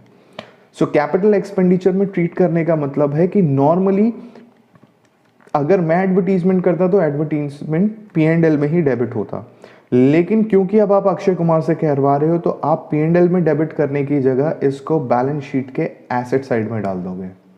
अब आपने बैलेंस शीट के एसेट साइड में क्या डाला? एडवर्टीजमेंट। अब बच्चों बैलेंस शीट में जो एडवर्टीजमेंट डाला, और इसका नाम ही है एडवर्टीजमेंट एक्सपेंसेस। अब दूसरा क्वेश्चन, बैलेंस शीट में एक्सपेंस कैसे आ सकते हैं? तो आप कहोगे कि सर ये बैलेंस शीट में एसेट दिख तो रहे हैं पर ये एसेट नहीं है। तो वो एसेट जो एसेट नहीं होते उनको क्या बोलते हैं? Fictitious asset. ठीक है बच्चों, वो एसेट जो एसेट नहीं होते। सो इसका मतलब बैलेंस शीट में आपको कोई भी आइटम जिसके आगे एक्सपेंस लिखा है वो दिख जाए तो मान क्या लेना, वो होगा ही फिक्टिशियस एसेट। फॉर एग्जांपल दूसरा, प्रिलिमिनरी एक्सपेंसेस। प्रिलिमिनरी एक्सपेंसेस भी क्या है? बिजनेस के शुरू होने से पहले जो एक्सपेंसेस होते हैं वो। अब है तो वो एक्सपेंसेस लेकिन बैलेंस शीट में शो हो रहे हैं, क्यों? क्योंकि हमने उन्हें कैपिटलाइज कर दिया। कैपिटलाइज करने का मतलब है हमने उन्हें एसेट में डाल दिया। और एसेट में डालने के बाद क्या होता है बच्चों? अभी अगर मैं 5 करोड़ सीधा डाल देता, जैसे मैंने यहाँ 5 करोड़ सीधा एक्सपेंस डाल दिया, तो आपने क्या देखा? 3 करोड़ का नुकसान हो गया। लेकिन अब मैं बनाता हूँ इसी तरीके से दूसरी बैलेंस शीट। यहाँ पे मैंने ली इनकम 10 CR, यहाँ पे लिया मैंने एक्सपेंसेस 8 CR था, और उसके बाद मैंने कहा कि जो मैंने अक्षय कुमार को 5 करोड़ रुपए की पेमेंट करी है ना, इसको मैं अगले 10 ईयर्स में राइट ऑफ करूंगा। 10 ईयर्स में राइट ऑफ करने का मतलब है मैं सिर्फ और सिर्फ 50 लाख रुपए की 0.5 CR की पेमेंट करूंगा। सो अगर 0.5 CR मैं ले रहा हूं राइटिंग ऑफ एडवर्टीजमेंट एक्सपेंसेस। सो जब आपने उसे डेफर्ड रेवेन्यू एक्सपेंडिचर बनाया ना, तो P&L में एक ही साथ चार्ज करने की जगह आपने डेफरमेंट कर दी उसके चार्जिंग में। डेफरमेंट का मतलब हो गया एक तरीके से पोस्टपोनमेंट। आपने और टाल दिया कि भाई हम ना इसको धीरे धीरे वसूलेंगे। अब इससे क्या इफेक्ट आएगा बच्चों? इससे अभी भी देखो आपकी इनकम ज़्यादा है और यहाँ पे 1.5 CR का आपको अभी भी प्रॉफिट दिख रहा है। तो ये रीज़न होता है कि क्यों कभी कभी किसी बड़े एक्सपेंस को डेफर्ड रेवेन्यू एक्सपेंडिचर बनाया जाता है, क्योंकि आपके P&L में प्रॉफिट दिखता रहे, और जब तक प्रॉफिट दिखता रहेगा बिजनेस को लोन, बिजनेस को इन्वेस्टमेंट हमेशा मिलती रहेगी। क्या आपको क्लियर है ये पॉइंट?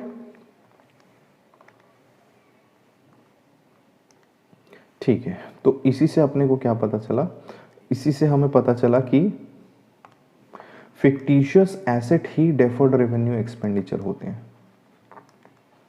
और डेफर्ड रेवेन्यू एक्सपेंडिचर क्या होते हैं? होते तो रेवेन्यू एक्सपेंडिचर हैं, बट एक बारी में P&L में चार्ज करने की जगह हम इन्हें कुछ सालों में P&L में चार्ज करते हैं।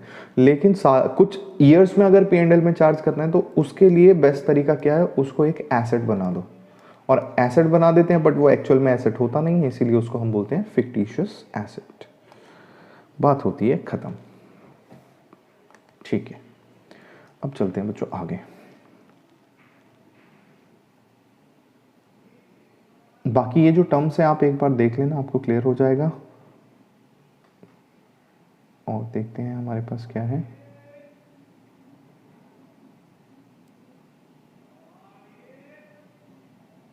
आगे ये आ जाते हैं बच्चों हमारे पास कुछ पॉइंट्स जो हम हल्का फुल्का पढ़ चुके हैं, बाकी जो है उन्हें अभी पढ़ लेते हैं। मैं पहले इनको लिख लेता हूँ एक जगह, या ऐसे ही आपको समझाता हूँ बच्चों, आप जब पॉइंट पढ़ोगे तब देखना। बिजनेस एंटिटी कॉन्सेप्ट, ये वो था जो लास्ट क्लास में अरोड़ा साहब ने गोइंग कंसर्न को बताया था। सो क्या होता है बच्चों business entity concept? Business entity concept मतलब that business and owner both are separate. और ये हमने जब लॉ पढ़ा था, लॉ में भी देखा था सेपरेट लीगल एंटिटी, तो वहाँ पे भी मैंने आपको काफ़ी समझा दिया था। Business entity object concept simply means that business is different from is owner and all the transaction should be recorded from business point of view, not from owner's point of view. Next बात करते हैं going concern, last class में हमने पढ़ा था। Next है money measurement concept, इसको पढ़ने की ज़रूरत ही नहीं है, जो भी चीज़ मनी में मेजर हो सकती है सिर्फ उसी को रिकॉर्ड करेंगे। अकाउंटिंग पीरियड कॉन्सेप्ट, इसको कर लेते हैं। सो अकाउंटिंग पीरियड कॉन्सेप्ट क्या कहता है बच्चों? अकाउंटिंग पीरियड कॉन्सेप्ट कहता है कि भैया जिस तरीके से आप जब बच्चों पढ़ाई शुरू करिए, आप KG, nursery, first, second, third, fourth, इस तरीके से पढ़ते हुए आए, 12th तक आए, तो ना हर साल के एंड में एक फाइनल एग्जाम होता था, जिसको पास करने के बाद ही आप नेक्स्ट क्लास में जाते थे। तो वो जो फाइनल एग्जाम होता था ना, वो फाइनल एग्जाम लिया क्यों जाता था आप लोगों का? ताकि ये पता चल सके कि आपका रिजल्ट कैसा है, आपने उस क्लास में जाके क्या समझा। अब यहाँ पे बुरी चीज़ यही थी कि हमारा जो एजुकेशन सिस्टम था वो हमें रोक सकता था, रोक देता था, लेकिन अकाउंट्स के साथ ऐसा नहीं है। अब बोलते हैं कि भाई अकाउंटिंग पीरियड इसलिए बनाया गया ताकि जो लाइफ ऑफ बिजनेस है उसको कुछ इक्वल इंटरवल्स में डिवाइड किया जा सके। और इन इक्वल इंटरवल्स में क्या कर रहे हैं हम? अकाउंटिंग पीरियड का मतलब इक्वल इंटरवल्स में हम लाइफ ऑफ बिजनेस को तोड़ रहे हैं। और ये बच्चों जो इक्वल इंटरवल है ये मोस्टली होता है 1 ईयर का। ठीक है, 1 ईयर वो भी आपको पता है, नॉर्मली कोई भी बिजनेस 1 अप्रैल से लेके 31 मार्च तक अपना नॉर्मल ईयर लेता है, लेकिन अगर बिजनेस चाहे तो वो 1 अप्रैल से 1 जून तक भी ले सकता है। सो कोई ऐसा नहीं है कि इतना ही लेना है, जो मन कर रहा है वो ले लो, लेकिन इक्वल इंटरवल लेने के बाद हर इंटरवल के एंड पे अपने financial result and financial performance देखो, फाइनेंशियल पोजीशन देखो। ठीक है, so what is the aim of accounting period? सबसे पहले what is accounting period? That life of business is broken into some equal intervals and at the end of every equal interval business finds its financial result and position. ठीक है, सो अपनी performance evaluation के लिए, performance evaluation याद रहेगा बच्चों, accounting period concept main M क्या है? Performance evaluation. बात खत्म। नेक्स्ट आता है एक्रूवल कॉन्सेप्ट, हमने लास्ट क्लास में इसकी जोर शोर से बात करी थी। रेवेन्यू रिकॉग्निशन हमने बात कर ली है। मैचिंग कॉन्सेप्ट बहुत इंपॉर्टेंट है बच्चों, मैचिंग कॉन्सेप्ट। और मैचिंग कॉन्सेप्ट बिल्कुल छोटा भाई है किसका? अकाउंटिंग पीरियड कॉन्सेप्ट का भाई है मैचिंग कॉन्सेप्ट। आधी बात तो अकाउंटिंग पीरियड कॉन्सेप्ट ने कर दी कि भैया मेरे को इक्वल इंटरवल बनाने और फिर इंटरवल के एंड में देखना है परफॉर्मेंस कैसा है। अब मैचिंग कॉन्सेप्ट कहता है इधर आओ, मैं बताता हूँ कि इक्वल इंटरवल में कैसे आप अपना रिजल्ट देखोगे, कैसे अपनी परफॉर्मेंस इवेल्युएशन करोगे। मैचिंग कॉन्सेप्ट कहता है कि देखो ये हूँ मैं एक अकाउंटिंग इंटरवल। एक अकाउंटिंग इंटरवल का मतलब है बच्चों ये है एक अकाउंटिंग पीरियड, मतलब एक कंप्लीट ईयर जो कि 1 अप्रैल से लेके 31 मार्च तक चला होगा। तो ये कहता है कि भाई मेरे साथ मैच करो, इस पीरियड में मैच करो कि इस पर्टिकुलर पीरियड में, इस पर्टिकुलर पीरियड में क्या मैच करना है बच्चों, इस पीरियड के कितने एक्सपेंसेस हैं और इस पीरियड की कितनी इनकम है। कमाल की बात यह है कि मैचिंग कॉन्सेप्ट में 90% बच्चों को नहीं पता होता कि मैच किया किसे जाता है और किससे किया जाता है। तो मैच किसको किया जाता है, इनकम एक्सपेंसेस को, किससे, टू द पर्टिकुलर पीरियड, कि हम इसी पीरियड के हैं। इसीलिए जब बच्चों इनकम एक्सपेंस या कोई भी अकाउंट आप बनाते हो, ऑफकोर्स एसेट लायबिलिटी नहीं, नॉर्मल कोई भी अकाउंट बनाते हो, तो वहां लिखा जाता है for the year ended on this, कि ये इस पर्टिकुलर ईयर के लिए। P&L में क्या लिखा होता है, P&L फॉर द ईयर। तो that for the year matching concept में पूछता है कि भाई मैं हूं ये वाला साल 2021-22 ईयर हूं और बताओ मेरे कौन कौन से खर्चे हैं, वो आ जाओ मेरे पास। तो दिस इज कॉल्ड मैचिंग, जब हम किसी भी पर्टिकुलर ईयर के खर्चे उसके साथ मैच करते हैं और P&L में उसको डाल देते हैं।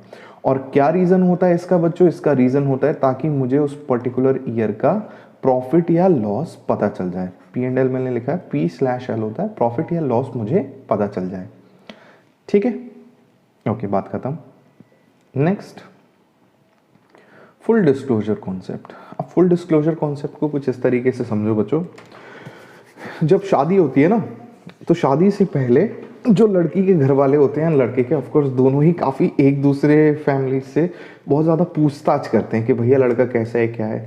तो एक शादी हमारे भी बाजू में हुई, तो वहाँ लड़की वालों ने पूछा लड़का क्या करता है।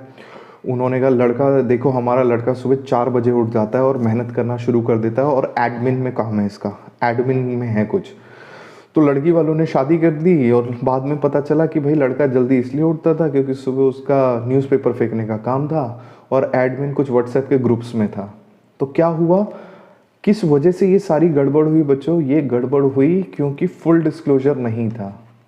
आपने सिर्फ वो चीज़ें दिखाई जो कि अच्छी थी। अच्छी चीज़ों को दिखाना ही बोलते हैं बच्चों विंडो ड्रेसिंग। विंडो ड्रेसिंग का मतलब ये है आपके पास जो सबसे अच्छी चीज़ है ना उसे विंडो पे रख दो। जिस तरीके से कभी भी किसी को कुछ सैंपल्स देने होते हैं ना, तो सैंपल में सबसे बेहतर चीज़ रख देते हैं और जब घर जाके मेन प्रोडक्ट देखते हैं वो कुछ अलग ही निकलता है।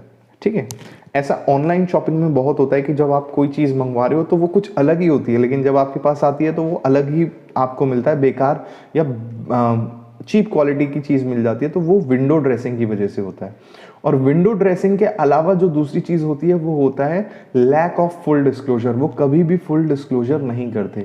इसीलिए बच्चों कभी भी आप कोई चीज़ परचेज करते हो ना, खुद मैं अपनी बताता हूँ कि मैंने ना कुछ परचेज किया, अभी हाल ही की बात है।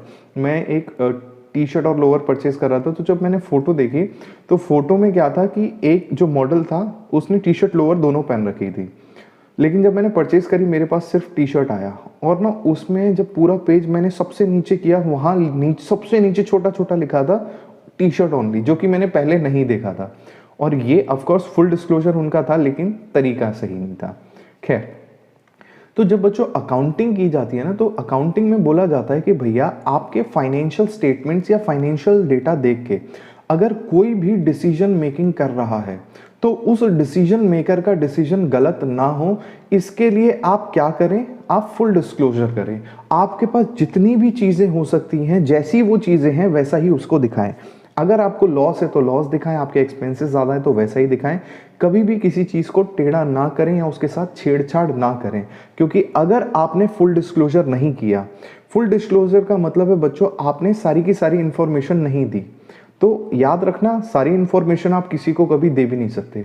लेकिन अगर कभी कंसीलमेंट ऑफ मटेरियल फैक्ट हुए, मटेरियल फिर से मतलब क्या बच्चों, material means important, last class में बताया था। कंसीलमेंट ऑफ मटेरियल फैक्ट्स, अगर मटेरियल फैक्ट्स का कंसीलमेंट हो गया तो इसको हम बोलते हैं फ्रॉड। तो छोटे मोटे फुल डिस्क्लोजर कभी भी 100% हो नहीं सकता, लेकिन करना चाहिए। लेकिन कभी आप जानबूझ के फुल डिस्क्लोजर नहीं कर रहे हो और छुपा भी क्या रहे हो कुछ ऐसी चीज़ें जो मटेरियल फैक्ट है। फॉर एग्जांपल छोटा सा, वैसे ये लॉ का एग्जांपल है, मैंने किसी को गाड़ी बेची, उसने कहा कि भाई गाड़ी दे, तो मैंने कहा ले जाओ इतना में। उसकी ब्रेक फेल थी, लेकिन मैंने उसे नहीं बताया। अगर मैं पहले ही बता देता ब्रेक फेल है, तो क्या वो गाड़ी खरीदता? Of course not. ठीक है, तो यहाँ बोलते हैं fraud and concealment of facts. और कैसे फैक्ट? जो कि मेजर फैक्ट है, गाड़ी की ब्रेक एक बहुत बड़ा फैक्ट है। ठीक है, सो ये होता है फुल डिस्क्लोजर प्रिंसिपल।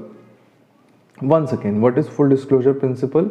कि जब भी अकाउंट्स में किसी भी पर्सन को डिसीजन मेकिंग लेनी है फाइनेंशियल्स देख के, तो हम हमेशा उसको फुल डिस्क्लोज करें हमारे पास जो भी अकाउंटिंग रिलेटेड डाटा है, ताकि उसका जो डिसीजन है वो सही हो।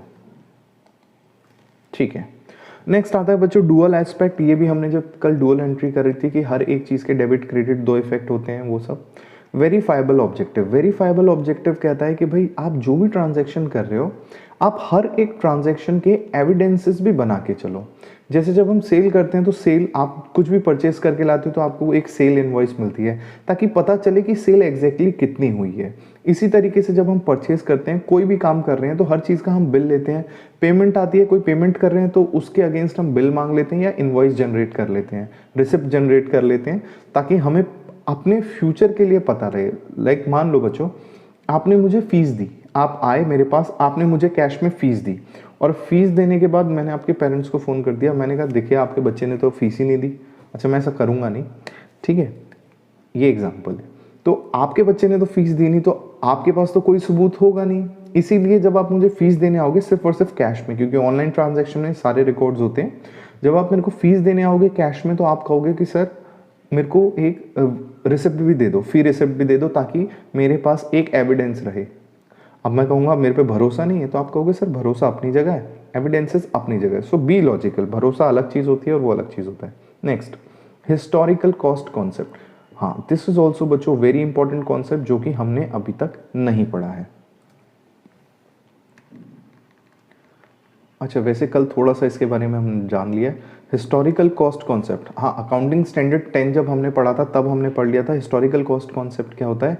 ये कहता है कि भाई कोई भी जो एसेट होता है, उस एसेट की value low plus expenses before use of asset. Asset के यूज होने से पहले जो भी एक्सपेंसेस हो रहे हैं वो उसमें ऐड कर दो। Expenses before use of asset, यही इस एसेट की हिस्टोरिकल कॉस्ट है। यही इस एसेट की हिस्टोरिकल कॉस्ट है। सो दैट मीन्स हो सकता है बच्चों कि एक चीज मार्केट में 100 रुपए की है और आपने 20 रुपए दिए अपने पास लाने के लिए, तो आपके पास जो हिस्टोरिकल कॉस्ट होगी, 100 रुपए के तो नॉर्मल चार्जेस थे और 20 रुपीज़ आपने पे किए उसको लाने के लिए, चाहे कन्वेंस के बोलो या फिर उसको कैरेज चार्जेस बोलो, तो आपकी हिस्टोरिकल कॉस्ट हो गई 120 रुपीज़ की। ठीक है, सो 120 रुपीज़ आप अपने बुक्स में लिखोगे। आप हो सकता है जो आप आइटम ला रहे हो ना एसेट, ये सेकेंड हैंड हो। अब सेकेंड हैंड हो तो आपको सस्ता मिल जाएगा, एंड हो सकता है कि मार्केट में ऐसा सेम टू सेम आइटम मिले आज के टाइम पे 500 का। तो मार्केट में कोई चीज़ 500 की, आपने अपनी बुक्स में 120 लिखा है। अब बच्चों यहाँ दो कॉन्सेप्ट हैं, एक है मार्केट वैल्यू और एक है हिस्टोरिकल कॉस्ट। तो हमारा देश इंडिया में बच्चों जो अकाउंटिंग स्टैंडर्ड है या फिर जो भी हम अकाउंटिंग प्रिंसिपल यूज़ करते हैं वो हिस्टोरिकल कॉस्ट की बात करते हैं। वेयर एज जब आप यूके में जाओगे, यूएस में जाओगे, वहाँ हिस्टोरिकल कॉस्ट की जगह कॉन्सेप्ट आता है रिप्लेसमेंट कॉस्ट का। अब रिप्लेसमेंट कॉस्ट क्या होता है ये हम कभी बाद में जब टॉपिक आएगा तब डिस्कस करेंगे। तो हिस्टोरिकल कॉस्ट का मतलब ये, ठीक है, कि कितने का खरीदा और कितना और उसमें एक्स्ट्रा दिया। अब यही हिस्टोरिकल कॉस्ट जब भी आपको उस पर्टिकुलर एसेट की वैल्यू निकालनी है फ्यूचर के लिए, तो आप सिंपली बोलोगे बचाओ उस पर डेप्रिसिएशन कितना है। मैं मानता हूं कि इस पर डेप्रिसिएशन 10% पर एनम है और आपसे बोलता हूं बताओ 5 साल बाद क्या वैल्यू होगी। अगर डेप्रिसिएशन पर एनम 10% है एसएलएम से, तो आप 4 साल, चाहे एसएलएम हो चाहे डब्ल्यूडीवी हो, आप कभी की भी कितने साल आगे की भी वैल्यू निकाल सकते हो। खैर, उस पर्टिकुलर वैल्यू के लिए सबसे इंपॉर्टेंट क्या रहेगा? Historical cost. और हिस्टोरिकल कॉस्ट हमने कैसे निकाली? सिर्फ cost of asset plus expense. चलो लगे हाथ आपको रिप्लेसमेंट कॉस्ट भी बता देता हूँ। रिप्लेसमेंट कॉस्ट क्या होता है कि आपके पास ना पहले से ही एक एसेट पड़ा हुआ है, तो आप पहले उस ओल्ड एसेट को स्क्रैप में सेल करते हो, पैसे आते हैं, फिर उससे आप न्यू एसेट परचेज करते हो, और न्यू एसेट परचेज करने के बाद ये माइनस में होगा बच्चों, क्योंकि ये क्या है, ये मेरे पास पैसा आ रहा है, न्यू एसेट में कॉस्ट जा रही है, and plus expenses before use of asset. ठीक है, सो ओल्ड एसेट माइनस, तो दैट मीन्स यही जो आपकी हिस्टोरिकल कॉस्ट है ना, इसमें आप स्क्रैप वैल्यू भी माइनस कर दो पिछले एसेट की, तो वो रिप्लेसमेंट कॉस्ट कॉन्सेप्ट हो जाता है। बस इतना सा डिफरेंस है। ओके, तो ये हो गया हिस्टोरिकल कॉस्ट कॉन्सेप्ट। और इसी कॉन्सेप्ट को जब नए एसेट में हम एक्सपेंसेस ऐड कर देते हैं, कौन से, उसके यूज से पहले के एक्सपेंसेस, इसी कॉन्सेप्ट को हम बोलते हैं कैपिटलाइजेशन कॉन्सेप्ट। ये बात हमारी पहले हो रखी है। ठीक है, चलिए नेक्स्ट कहता है बैलेंस शीट इक्वेशन। ये बहुत टुच्चा सा कॉन्सेप्ट है जो कि कहता है कि भैया capital plus liability equals to asset, capital plus liability equals to asset. ये बात तो हमें बहुत पहले से पता है, अकाउंटिंग इक्वेशन हमने किया हुआ है। मटीरियलिटी कॉन्सेप्ट बच्चों आप कर चुके हो, कंसिस्टेंसी लास्ट क्लास में कर लिया है, कंजर्वेटिज्म कर लिया है, टाइमलीनेस को करने की ज़रूरत नहीं है, इंडस्ट्री प्रैक्टिस को करने की ज़रूरत नहीं है। ठीक है, एक बार वन टाइम रीड कर लेना, वैसे इसमें कुछ है नहीं फालतू में। और ये करने के बाद बच्चों हमारा जो एक बार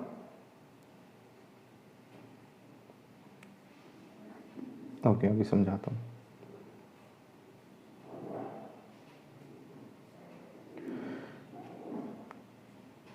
ठीक है, मैचिंग कॉन्सेप्ट। मैचिंग कॉन्सेप्ट में सिंपल सा बच्चों मैच करना, किसको मैच करना, मैच किसको करना है, इनकम एंड एक्सपेंसेस को किससे मैच करना है, एक पर्टिकुलर पीरियड से। दैट इज मैचिंग कॉन्सेप्ट, कि किसी भी पर्टिकुलर पीरियड से उसके इनकम एक्सपेंस को मैच करना। अब एक पीरियड के इनकम आ जाएंगे, एक्सपेंस आ जाएंगे, तो automatically profit for the year या लॉस फॉर द ईयर आ जाएगा। बात खत्म। ठीक है, और उसके बाद आता है बच्चों हमारे पास आज का लास्ट टॉपिक। आज का लास्ट टॉपिक है मेरे पास टाइप्स ऑफ अकाउंट्स, जो कि वो भी आपको बहुत अच्छे से आता होगा, लेकिन एक बार फिर से हम कर लेते हैं टाइप्स ऑफ अकाउंट्स, और इसके बाद हमारी आज की क्लास फिनिश हो जाएगी, और इसके साथ साथ हमारा थ्योरी का पोर्शन भी फिनिश हो जाएगा, और नेक्स्ट क्लास से हम प्रैक्टिकल पोर्शन पे चलेंगे। ठीक है, सो अभी मेरे पास जो आइटम है वो है टाइप्स ऑफ अकाउंट्स। अब टाइप्स ऑफ अकाउंट्स में बच्चों ये तो आपको बहुत अच्छे से पता है कितने टाइप के अकाउंट होते हैं। 3 टाइप के अकाउंट होते हैं। सबसे पहला real account, personal account and nominal account. Real account क्या होते हैं बच्चों, रियल अकाउंट वो होते हैं जो या तो फिजिकली एग्जिस्ट करते हैं या फिर और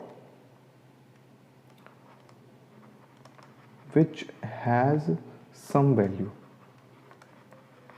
ठीक है, अभी सिर्फ और सिर्फ रियल एसेट की बात कर रहा हूं, जिसे आप देख सकते हो, छू सकते हो।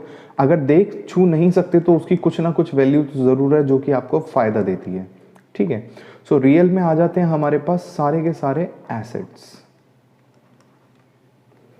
अब देखो बच्चों, ये मैंने बनाया profit and loss item. Profit and loss item में इधर भी नॉमिनल अकाउंट आते हैं, इधर भी नॉमिनल अकाउंट आते हैं।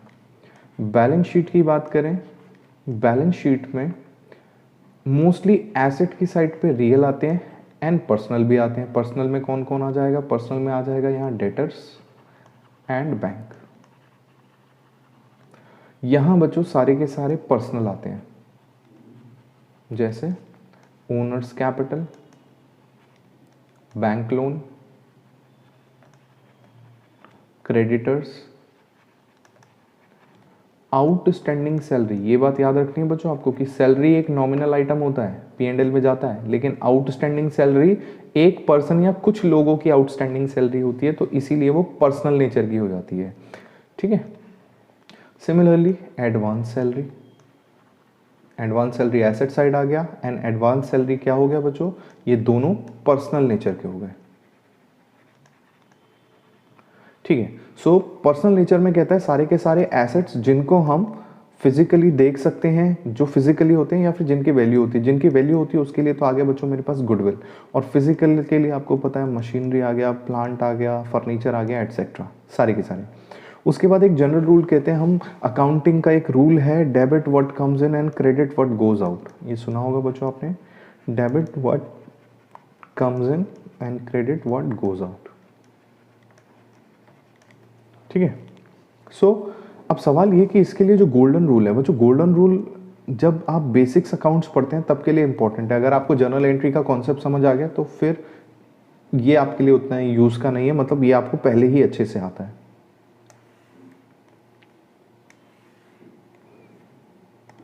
तो जनरल रूल कहता है debit what comes in, credit what goes out. तो जब भी कोई रियल चीज़ होती है ना, तो बच्चों ये घूम फिर के होता है एक आइटम, और क्योंकि एक आइटम है ना, तो आइटम या तो आ सकता है या तो जा सकता है, इसीलिए इसका जो रूल बना वो comes in and going out से बना। नेक्स्ट आता है पर्सनल नेचर का। पर्सनल नेचर को अगर मैं पर्सनल अकाउंट्स को ब्रेक करूं तो पर्सनल अकाउंट्स में दो टाइप के अकाउंट आते हैं। पहले आते हैं वो अकाउंट जो नेचुरल पर्सन के होते हैं, जैसे मैं और आप, और एक होते हैं जो कि आर्टिफिशियल पर्सन के होते हैं। जैसे नेचुरल पर्सन में आ गया बच्चों मेरे पास जितने भी मेरे डेटर्स हैं जो कि नेचुरल पर्सन हैं, चाहे वो राम हो, चाहे वो श्याम हो, एटसेट्रा। आर्टिफिशियल पर्सन में आ जाते हैं सारी की सारी बिजनेसेस, सारी की सारी ऑर्गेनाइजेशन। डजेंट मैटर वो बैंक हो, डजेंट मैटर वो स्कूल हो, डजेंट मैटर वो रिलायंस हो, ये सारे के सारे क्या हैं, they all are artificial personalities. तो ये आर्टिफिशियल अकाउंट होते हैं, ठीक है, ओके। और इनके लिए जो हमारे पास गोल्डन रूल होता है, वो गोल्डन रूल क्या होता है, simply debit the receiver and credit the giver, खत्म। एंड नेक्स्ट आता है बच्चों हमारे पास नॉमिनल। नॉमिनल कहता है वो सारे के सारे आइटम्स जो कि नेम सेक हैं, सिर्फ और सिर्फ नाम के लिए हैं। नाइदर दे आर आइटम, ना ही तो वो कोई चीज़ है, ना ही तो वो कोई सामान है। Neither they are item nor they are person, ना ही तो वो पर्सन है, ना ही तो वो आइटम है, सिर्फ नेम सेक है। For example salary. अब याद रखना बच्चों, क्या सैलरी कोई आइटम है? याद रखना, सैलरी में जो कैश मिला, कैश आइटम है, कैश एसेट है। लेकिन क्या सैलरी आपको दिखती है? तो सैलरी तो सिंपल सा एक क्रिया है। सैलरी मीन्स कि एम्प्लॉयज ने काम किया था, बदले में उसकी मेहनत का कंपनसेशन मिल रहा है। तो salary is nothing, it is a क्रिया कि भाई किसी ने कुछ किया था, उसको कुछ मिल रहा है। सिमिलरली रेंट, आपको क्या रेंट दिखता है? नहीं सर, रेंट में जो अमाउंट होता है कैश, कैश दिखता है हमें। रेंट का मतलब तो ये है कि भाई मैंने किसी की एक चीज यूज करी थी, अब बदले में कुछ दे रहा हूं, जो बदले में दे रहा हूं उसको रेंट बोलते हैं। जिस फॉर्म में दे रहा हूं वो कैश है, वो चीज अलग है, ठीक है। तो इसका मतलब बच्चों प्रॉफिट एंड लॉस में जितने भी आइटम्स आते हैं वो सारे के सारे नेम सेक होते हैं। दूसरा एग्जाम्पल लो, डेप्रिसिएशन। क्या डेप्रिसिएशन दिखता है आपको? नहीं, बट स्टिल आप चार्ज कर रहे हो। तो सिर्फ नाम के लिए डेप्रिसिएशन का मतलब हुआ कि भाई एसेट की वैल्यू कम हो चुकी है, ठीक है। सो जितने भी इनकम एंड एक्सपेंसेस होते हैं वो सब के सब नॉमिनल अकाउंट होते हैं, इसीलिए P&L में सिर्फ और सिर्फ नॉमिनल अकाउंट्स आते हैं। बैलेंस शीट में पर्सनल एंड रियल दोनों आते हैं, बट नॉमिनल कभी नहीं आएगा यहाँ पे, ठीक है। अब एक और इंटरप्रिटेशन करते हैं बच्चों। ये जो टाइप्स ऑफ अकाउंट्स ने हमें डेबिट एंड क्रेडिट समझाया ना, इन्होंने रूल बताए थे। अच्छा, इसका रूल मैंने लिखा नहीं, इसका रूल है debit all expenses and losses, credit all incomes and gains, incomes and gains, ठीक है बच्चों। ये इंटरप्रिटेशन बना। इसको ना हम बोलते हैं बच्चों यूएस अकाउंटिंग। यूएस अकाउंटिंग थी जिसने बताया था कि भैया 3 टाइप के अकाउंट्स होते हैं, और अगर अकाउंट समझ आ गए तो गोल्डन रूल्स ऑफ अकाउंट्स होते हैं, वो कर लो, उसके बाद अकाउंट्स अपने आप क्लियर हो गई। उसके बाद किसने दिया था टाइप्स ऑफ अकाउंट्स का? यूएस वालों ने। उसके बाद यूके वालों ने इस इंटरप्रिटेशन को और आसान कर दिया। इन्होंने कहा कि भाई डेबिट क्रेडिट अगर आपको समझना है ना तो इतना सब मत करो, सिंपली आइटम्स को देखो कि डेबिट नेचर के क्या आइटम होते हैं और क्रेडिट नेचर के क्या आइटम होते हैं। बट बिफोर दैट मैं आपको बच्चों डेबिट का मतलब बताना चाहता हूँ। ये बात ना एक्सेप्शन है कि कैश और बैंक पे मत लगाना, बाकी हर चीज पे यही चीज है, सिर्फ कैश और बैंक इसके एक्सेप्शंस हैं। नॉर्मली डेबिट का मतलब हमेशा होता है कि पैसा जो है ना, पैसा वो जाएगा ही जाएगा, उसका आउटफ्लो होगा। सिमिलरली क्रेडिट का मतलब हमेशा होता है कि पैसा आएगा ही आएगा, उसका इनफ्लो होता है। अब एक बार ना मैं आइटम्स को डालता हूं। जैसे डेबिट में, डेबिट नेचर के आइटम क्या होते हैं? एसेट्स।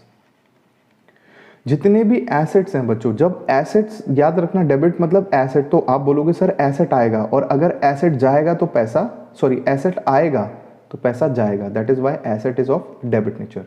नेक्स्ट आते हैं आपके पास expenses and losses, expenses and losses. So expense का मतलब क्या है, एक्सपेंस करोगे तो पैसा जाएगा।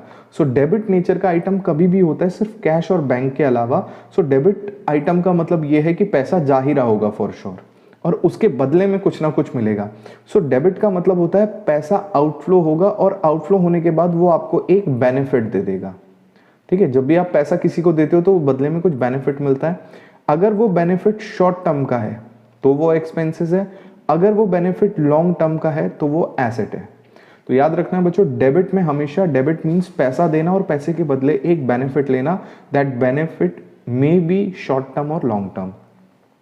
सिमिलरली क्रेडिट, क्रेडिट का मतलब होता है पैसे का इनफ्लो। अब पैसे का इनफ्लो आपको पता है कब होता है, क्रेडिट लायबिलिटी नेचर होता है। सोचो लायबिलिटी है, आपने लोन लिया, लोन में पैसा तो आया ना आपके पास, सिर्फ पैसे का आना देखो। सो क्रेडिट का मतलब है लायबिलिटी क्रिएट हो गई बट पैसा भी तो आया। सो उस पर्टिकुलर टाइम पे पैसे का इनफ्लो एक क्रेडिट होता है। सिमिलरली आपने सेल्स की थी, अच्छा सेल्स की जगह मैं इनकम लिख दिया यहाँ पे, ब्रॉड जो कैटेगरी है वो इनकम है। सो इनकम हुआ और सेल फ्रॉम इनकम हुई, ये भी क्या हुआ, क्रेडिट नेचर का होता है। आपको पता है सेल्स है, इनकम है, क्रेडिट नेचर की होती है, पैसा आता है हमारे पास। सो क्योंकि पैसा आता है तो इसीलिए इसको हम क्रेडिट नेचर का आइटम बोलते हैं। सो लायबिलिटी हो गई और इनकम्स हो गई क्रेडिट नेचर की, एसेट एंड एक्सपेंसेस हो गए डेबिट नेचर के। सो कभी भी आप किसी जर्नल एंट्री में परेशान हो जाओ, अब चाहे आप यूके बेस देखो, चाहे आप टाइप्स ऑफ अकाउंट्स देखो, आपको बस वो जर्नल एंट्री आ जानी चाहिए। नॉर्मली जैसे जैसे हम पढ़ते जाएंगे अपने आप अपने को सारी जर्नल एंट्री क्लियर रहेगी। आपको बस इतना हिस्सा याद रखना है, अपने दिमाग में फिट करना है कि P&L में हमेशा सारे के सारे आइटम नॉमिनल नेचर के होते हैं, बैलेंस शीट में रियल और पर्सनल दोनों टाइप के आइटम्स आते हैं। ठीक है, सो आज की क्लास मेरी तरफ से यहीं तक। अब आप अपने डाउट्स पूछना शुरू करो।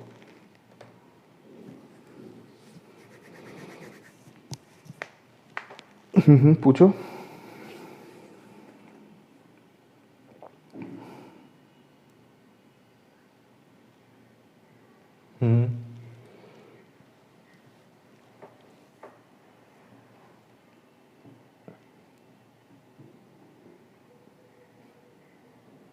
पढ़ो क्या है,